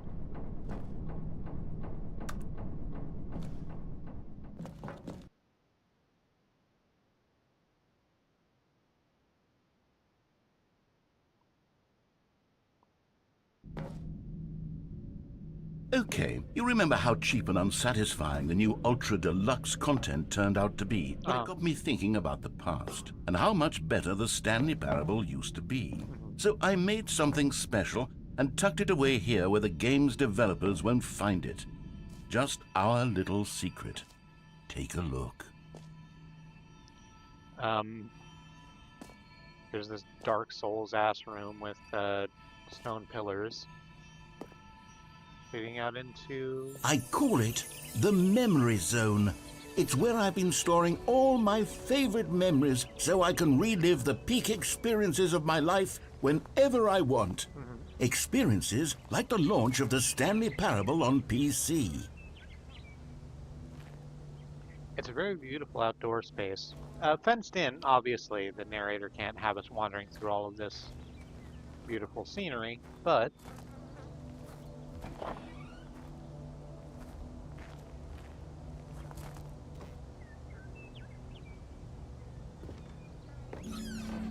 out You to see, a Stanley, very doesn't the memory triangular zone building. remind you of how wonderful Stanley Parable was before it was sullied with a cheap re-release? Remember back in October of 2013 when the game originally launched? Back then, video games had integrity. Back then, it all meant something. Oh, the waste. So Martyr was banned in Wisconsin from 1895 to 1967.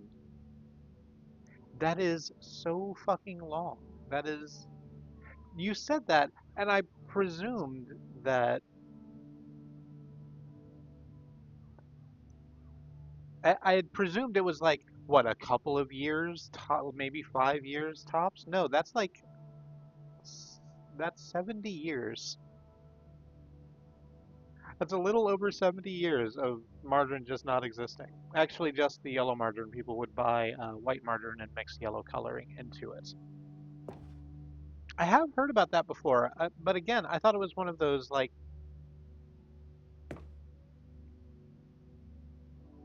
I kind of thought it was before that,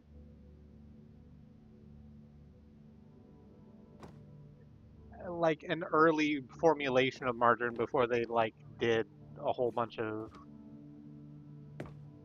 pardon before like they got like dyeing machines or whatever the fuck like in the early days. I didn't think it was a matter of the whole thing being banned.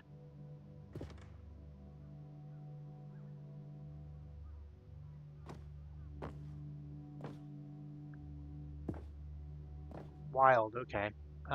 So here we are in the memory zone. It's a triangular cabin full of paraphernalia, I guess. Here's some postcards. Our first kiss, my first car, the release of Stanley Parable in 2013. There's copies of the script, I guess. Uh, Indie Box Collector's Edition of the Stanley Parable. The Audience Award for the 2014 Independent Games Festival for the Stanley Parable. The BAFTA Award for The Last of Us in the category of story, hastily taped over with masking tape, the Stanley Parable.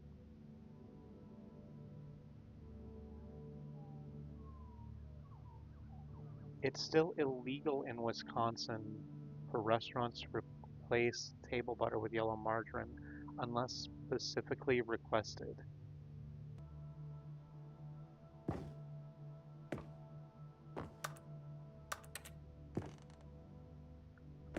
Why? I you said I'm sitting here and the word in my head is why, but I understand why. It's like you said, it's a lobbying thing.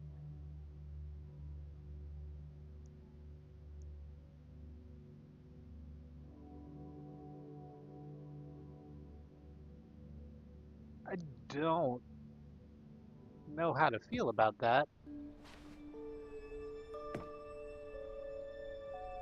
Not positive, I suppose. Here's $1.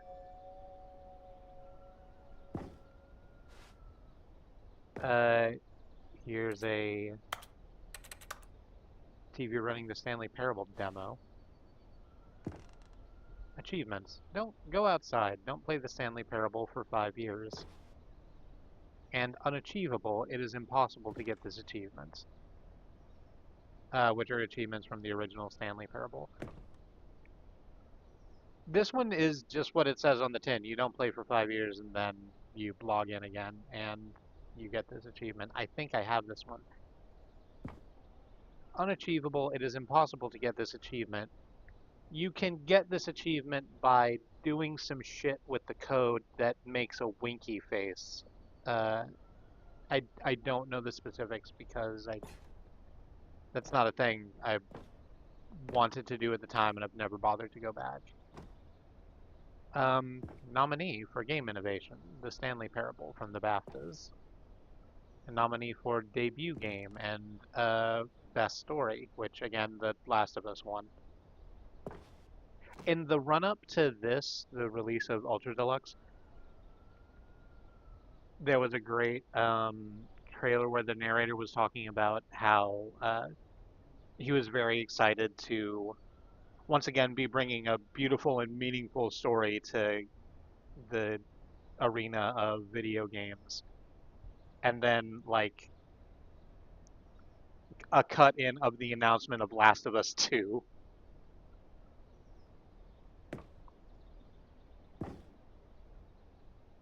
Which happened around the same time. New video game releasing today, says the front page of the New York Times. Probably not. Creators surprisingly down to earth. 50% off designer hats. Colleges show uneven effort to enroll poor. Costs hinder new tack to achieve diversity.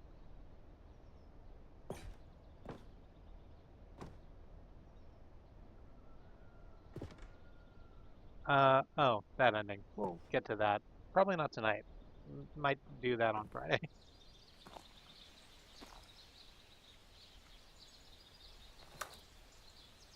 In loving memory of little Stanley, which is a gerbil.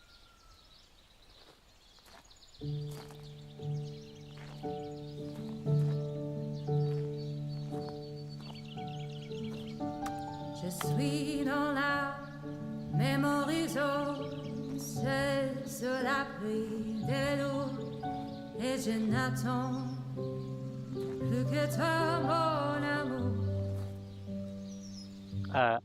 I don't speak French C'est much. là, dans la même horizon, où je me remémore les jours où je t'ai rencontré. Although I did look this up, the lyrics are along the lines of, "Here we are now in the memory zone, my love. Do you remember when the Stanley Parable released in 2013? De la sortie de The Stanley Parable.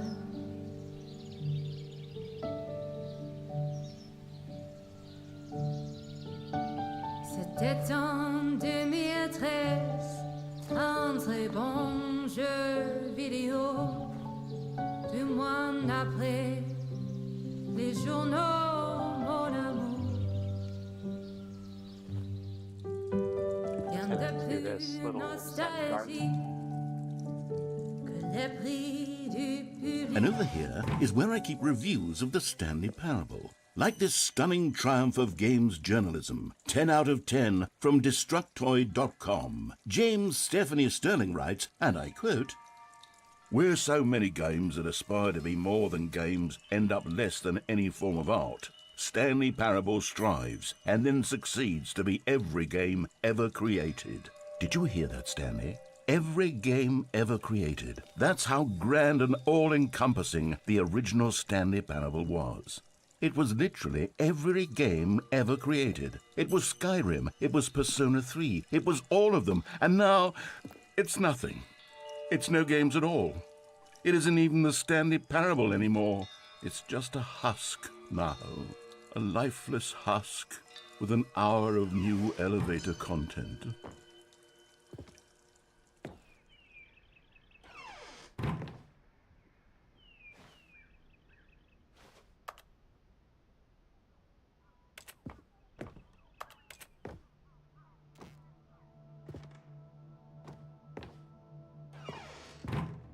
Here's another moving passage, this time from GameSpot.com. The Stanley Parable is both a richly stimulating commentary on the nature of choice in games and one that offers some of the most enjoyable, surprising, and rewarding choices I've ever been confronted with in a game. 9 out of 10. Don't you get it, Stanley? The game was perfect. It didn't need anything else. It didn't need new content. It just needed to be left alone, to spend the rest of time collecting dust in the hallowed hall of beloved video game memories.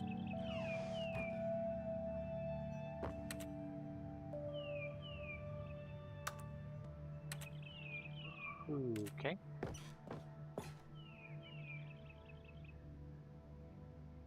Is that? Yeah, I managed to get the cursor back in that. Hang on, can I do it this way?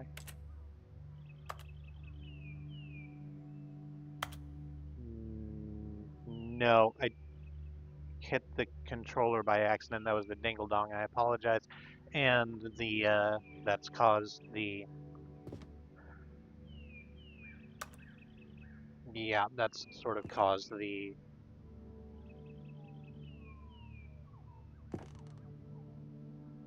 cursor to be on the thing.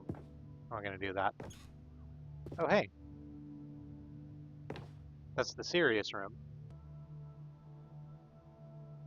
That's the room you go to when you try to fuck around with the game's code in inauspicious ways.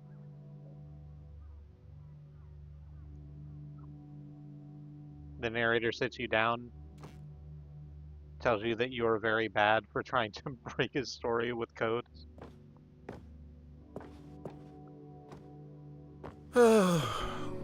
These were simpler times, Stanley. But I wouldn't give to go back to have it all over again. And then Wait, what's down here? hang on. I don't recall this part of the memory zone before. What's this? What's down here? Well,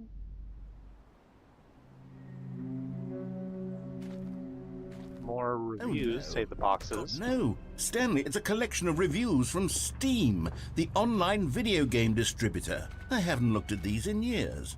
I can't even imagine what's been collecting down here. Surely these reviews were glowing as well, weren't they? Not recommended. Honestly, I could not be bothered to play this game to full completion. The narrator is obnoxious and unfunny, with his humor and dialogue proving to be more irritating than entertaining. Unfunny! I'm not trying to be funny. I'm trying to make a serious work of art. I suppose I could write up a handful of gags to insert into the Stanley Parable, but the game is already such a densely layered web of profound philosophical insights that I can't even imagine where I'd have the room to stick them. I mean, you could just make dick jokes every now and again. That's what we do.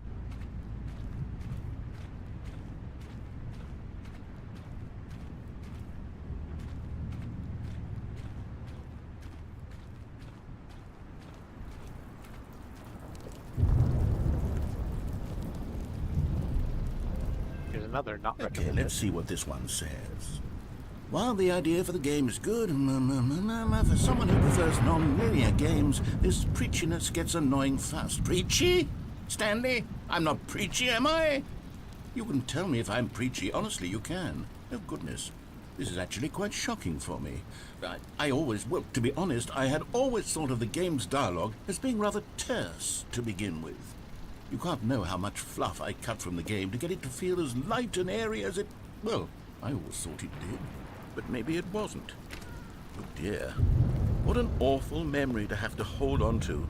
These black marks on my otherwise unimpeachable track record. I feel like a failure. Like I let these people down. Perhaps the Stanley Parable isn't quite as sterling as I always remembered. Let's drop down here. What's this one got to say? You constantly have to stop doing anything so the narrator can catch up with his long-winded explanations of what's happening. I wish there was a skip button. A skip button? Well, yes. Yes, I think we can do that. If I'm truly too preachy, then maybe letting you skip ahead for just a moment, surely it couldn't hurt. Not if it means we can strike these negative reviews from the record. Only positive reviews of the Stanley Parable. That's my motto today, and it's always been my motto. I'd do anything for the customer, Stanley. Yes, a skip button we shall have. All right, a massive brutalist edifice has arisen in front of us. Inside, and here it is. Go ahead and give it a shot. I'll pop you forward in time so that the second my incessant droning starts to bore you, with just the push of a button, you'll have zipped right past it. It's what the players have been asking for, and I'm very proud to have delivered. No more listening to me rambling on and on and on. No, no, no, no. The Stanley Parable is a game for the people. And if the people want silence, then by goodness, that's what they're going to get. Well, don't sit around waiting for me to shut up. Go ahead and make me shut up. Here, we'll pretend that I've just begun an interminable monologue, and it goes something like this. The story and the choices, or what have you, and therefore by becoming it is, so on and so forth, until inevitably we all until the end of time, at which time everything all at once, so now you see, blah blah blah blah blah blah blah blah blah blah blah blah. Oh, you're back, you see. You were only frozen in time for a few minutes, but it was plenty of time for me to deliver a long, rambling monologue full of unnecessary verbal flourishes and lengthy ruminations on the nature of choice in video games. Of course, I happen to believe it was perhaps one of my more profound such ruminations. Not that, of course, you need a description of it, but if I had to describe it, I'd say it was perhaps less of a rumination and more of a treatise. Or maybe a manifesto. Look, I'll outline it for you very briefly, and you can tell me what you think. Okay, so my theory is that any choice you've ever made is simply a series of choices made by the person who you are, or were, or will be at the time of having made said choice.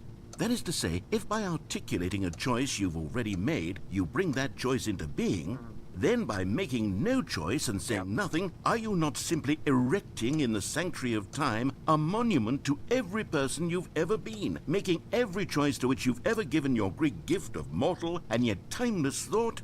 Or rather, do all of the choices you've ever made, in fact, make you more not this kind of person, and in fact... Well there, sport. You really did catch me rambling on a bit, didn't you? But that's the power of the button. I generally agree with that statement. The minute I start to go off on a thoughtless display of self-absorption, it's right at your fingertips to go poof, and it's all over. Oh, I can't wait to see what Cookie 9 will say about this, and whether they'll edit the rating of their Steam review, or at least change some of the wording, perhaps. To be honest, I don't even know if one can change their review in the first place. I guess I should become better educated on exactly how Steam works. Perhaps that would have been the smart thing to check on before I went about this whole exercise of making the skip button. Although I have to imagine that after seeing this exciting new technology at work, surely whoever it is runs Steam will instantly run out and implement a new feature to make it possible to edit one's review, merely because of this very situation.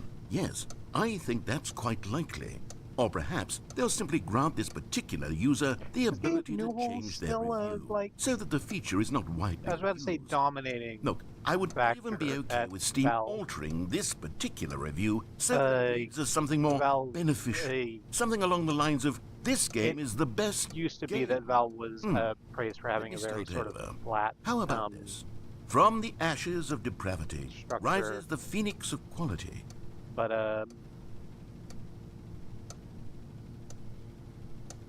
I don't know if it's still that way, because Valve is a very, very different beast from then. Okay, welcome back, Stanley. Now, I should say that the amount of time the button has been skipping through is becoming longer and longer. That last one was, well, I want to say maybe 30, 45 minutes. Oh, wow. It's not unendurable by any means, but it's, well, there's really only so much I can ramble on to myself about. I know, it's shocking, isn't it? But at any rate, I do suggest that we not press the button again. Okay. I think the skip button has been aptly demonstrated, and we can say goodbye to it and just... Wait, how do we get out of here? Where did the door go? Wasn't there a door that led into this room? I do feel quite certain that there was one here before. How else would we have gotten into the room in the first place? I don't think one can enter a room without a door of some sort, or a window or something like that. Do you see a window anywhere? A porthole? A sufficiently large crack in the wall? I'll take any of these. All I want is for us to move on and to please step away from the skip button, to go anywhere other than the skip button. There was a door here before. My understanding is that Gabe mostly lives at sea now. But he doesn't say very much publicly ram anymore. your way through a What wall? exactly? So the context, I guess, is pretty clear. Slam your body into the wall Does he- until does enough he damage is live- done does for he you live to on be a able to boat? leave. Please, I'll take any option. Or is this a metaphor? I'm asking you to work with me here. We need a door. We need a door of some kind. I can work with any kind of door as long as it can open and lead from one room to another. I'm going to step away for just a moment. and I'm going to try to find us a door. Okay. I don't know how exactly to remove a door and place it in a different wall, but I will find a way, I promise. You just need to not do anything. Don't press the skip button. Please, please, please do not press the skip button. Just wait here for me, and don't press the skip button. Got it? Yes, good. I'll be right back. So Gabe Newell applied for permanent residency in New Zealand in October 2020, but had returned to Seattle by 2021. Newell owns several ships and has lived mostly at sea since the pandemic. You know, you know me. I acknowledge that COVID-19 is still a thing that is still active in our universe and is still something that, like, has to have precautions taken against it. But I do think you can take the idea of social distancing too far.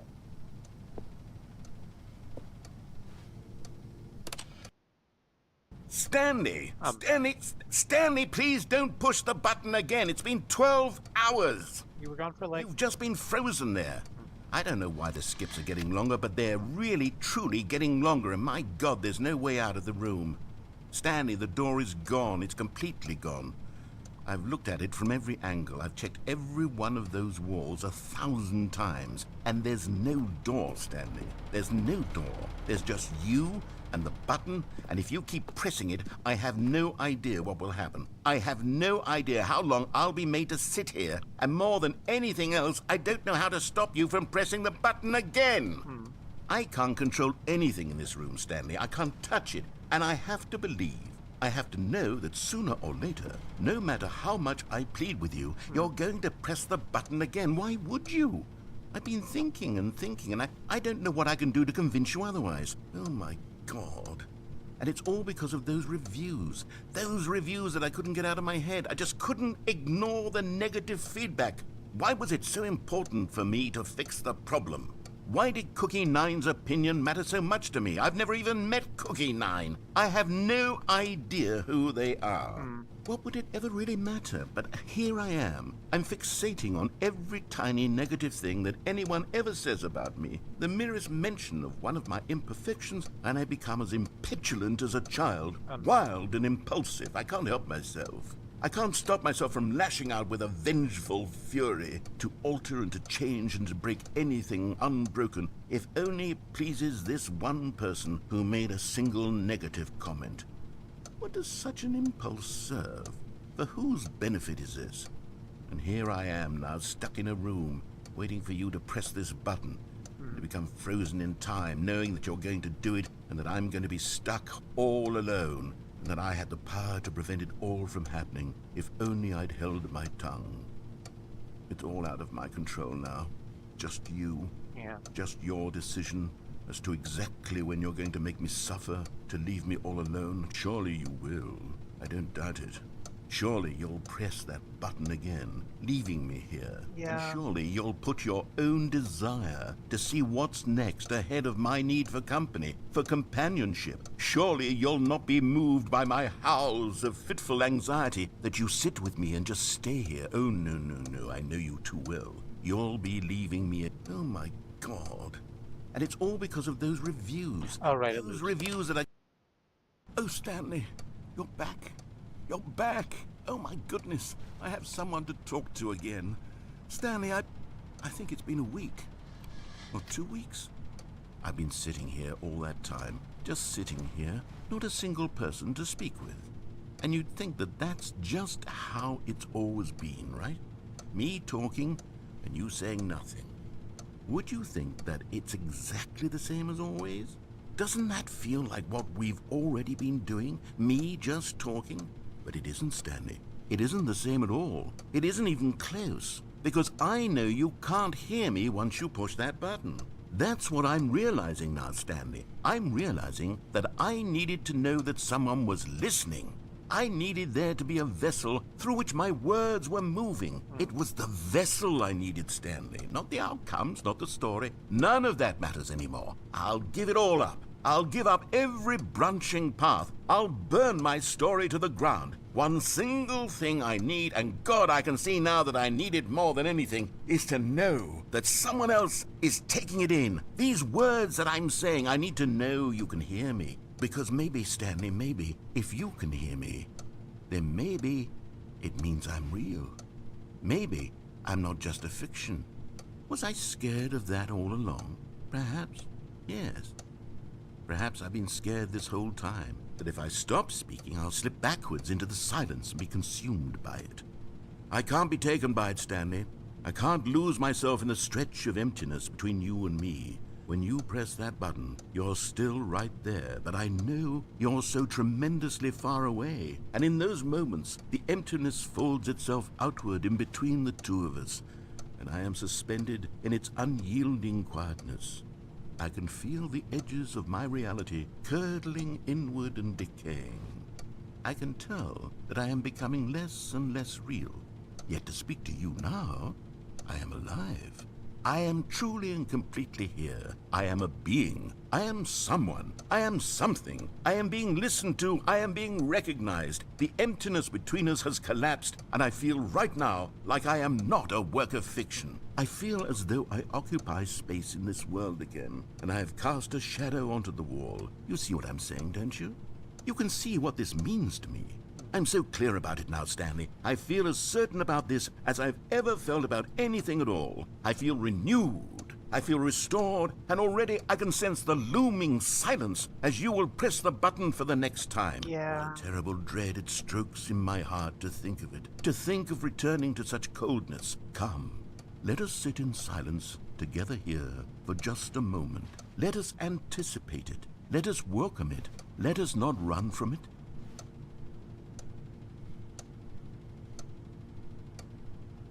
So I do have to press the button, is the thing.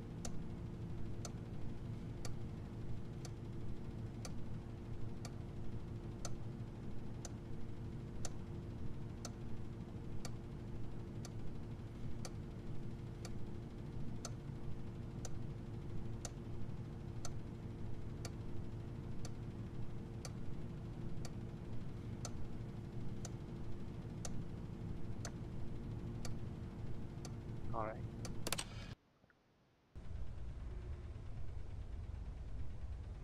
Oh, hello. It's you. You're here again. Welcome.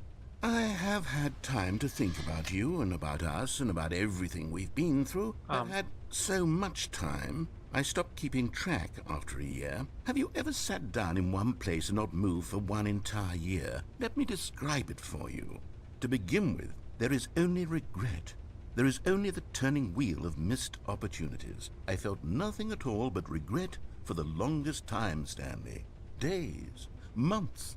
I lost it all in a blur of the deepest longing to undo the past. And when that feeling had begun to subside, what took its place is what I can only describe as the collapse of every moment I have ever experienced my entire life. All of them collapsed down into a single instant. In that instant, I could see myself clearly, calmly, with a collected heart. It was an impossibly rich wellspring of both delight and disgust simultaneously. Yep. I was consumed by it. I could do nothing but wallow in it for what felt like an eternity, for what I now know was far less.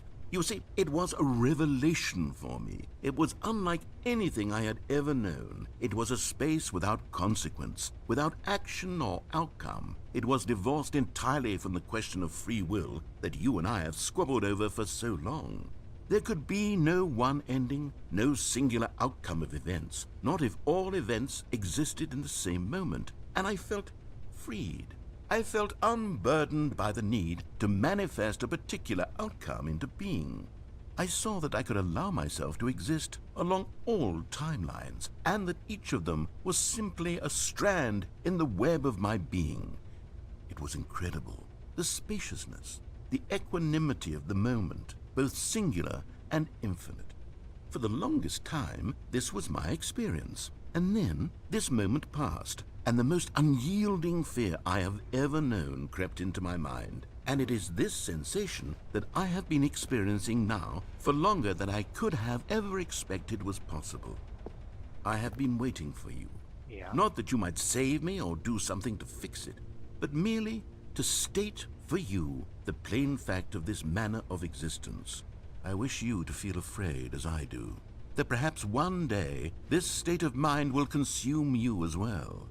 Perhaps you will somehow, in some way, have to live as I do now, and I wish for you to know how excruciating it is, and for you to be in true terror of its eventual arrival. If I can only do this, only this one thing, perhaps it will bring me the smallest moment of peace in the darkness.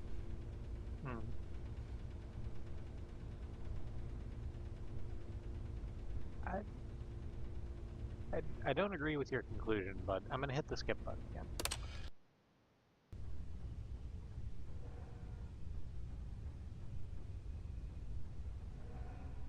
Hello?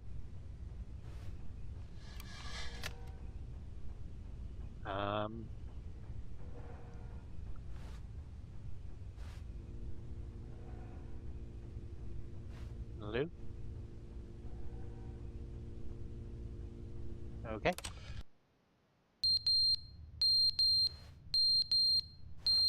All right.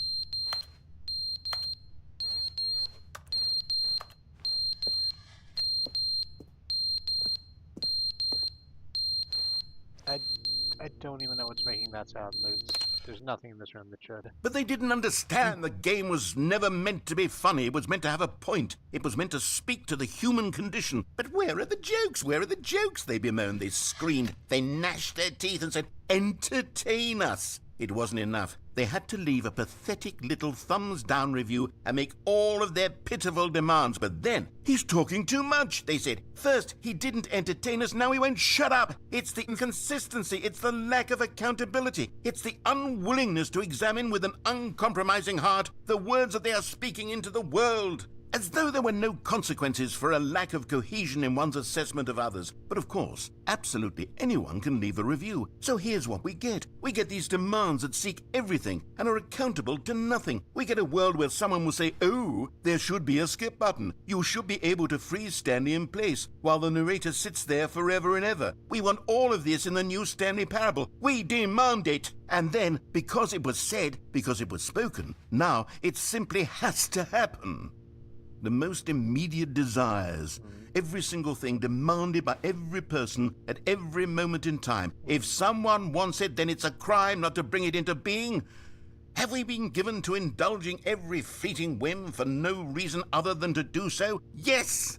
Yes! It seems that this is now the world we live in. It seems that we are a people living in such bleakness and discomfort with ourselves that our entertainment is now our lives.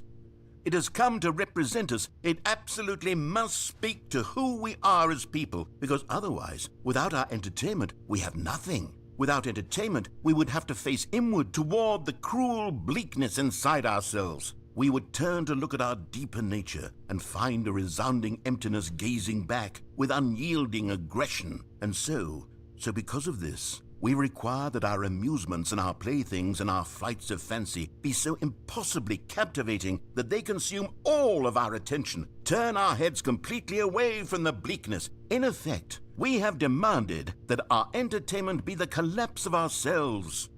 What a pitiful reflection of humanity these entertainments are. What a shameful mirror to the human spirit they project. I'm not mad. I'm not mad about any of this. I'm not mad, he says. I am the calm center of gravity around which these perversions hurl themselves. I am a waypoint for reasonable and collected discourse. They're the ones who are mad. They're the ones who couldn't stand the idea of me using my game to try to say something. Maybe they were just jealous of me. Yes, of course.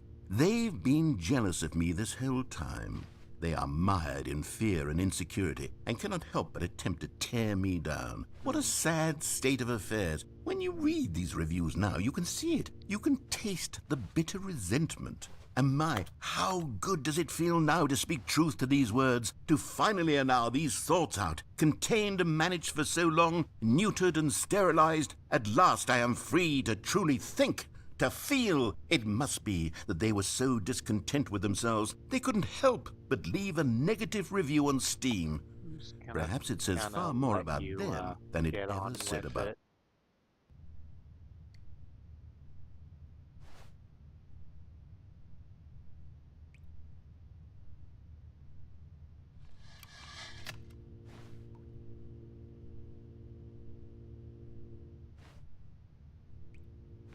Yeah, I mean, I guess I deserve that. The end is never the end, is never the end, is never the end, is never the end, is never the end, is never the end, is never the end, is never the end, is never the end, is never the end, is never the end, is never the end, is never the end, is never the end, is never the end, is never the end.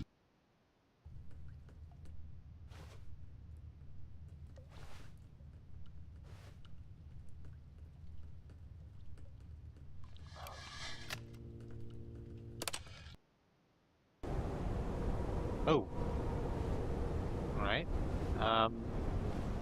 Well, part of the roof has collapsed. But all other things being equal, there's still not a way out. So button again.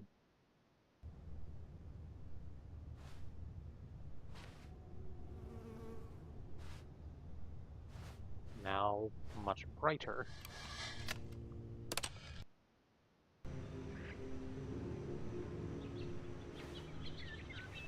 Press the button again, and some greenery has started to seep into the room. It's very. Hang on, is the fern in here? Hang on, just a moment.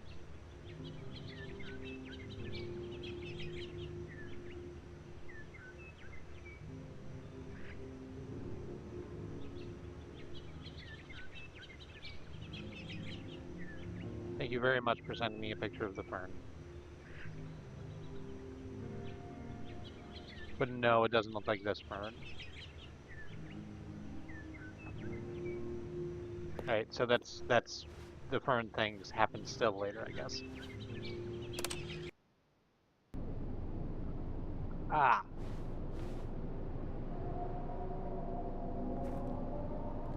Difficult to tell if it's burned down or sanded over, but all of the greenery is gone.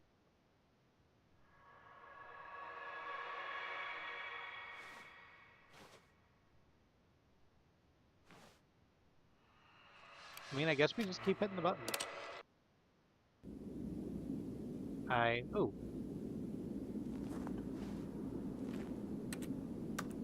There is finally a way outside.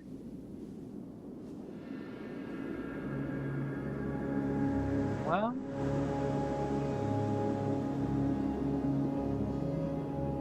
it's, you know, it's a desert. Can't say it's not. I guess we just walk out into it.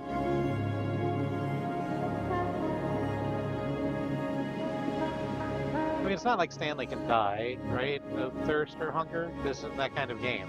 He doesn't have any survival meters at all.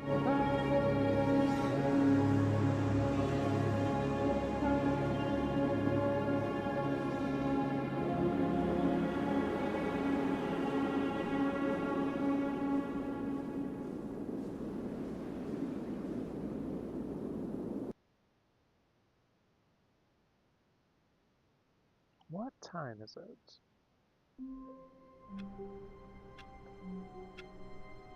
10:57. There's even more of the new content intro, but doing that part is going to take a while, and I don't want to commit to it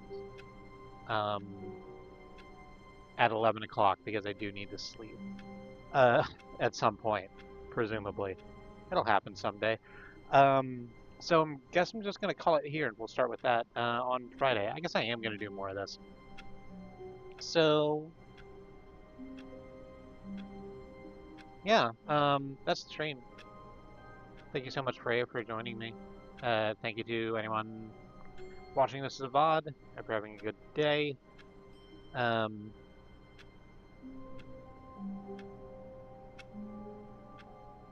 Yeah, I've been September of the Free Association. Stream, next stream's Friday, like I just said, and it's going to be more of this. And is there anything else useful to say? You could do the YouTube stuff if you want. You could do the subscribing and the liking and the commenting.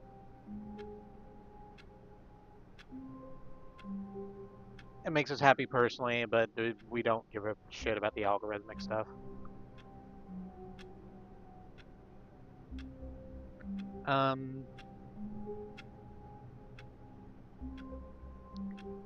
We do the social media, I guess. We're on Mastodon. If you wanted to talk to us, we're available at Eternal September at Eternal September at thick.course. And that's it, I think. Till next time, I love you. Keep yourself safe. Find something to do and do it. And I'll see you later.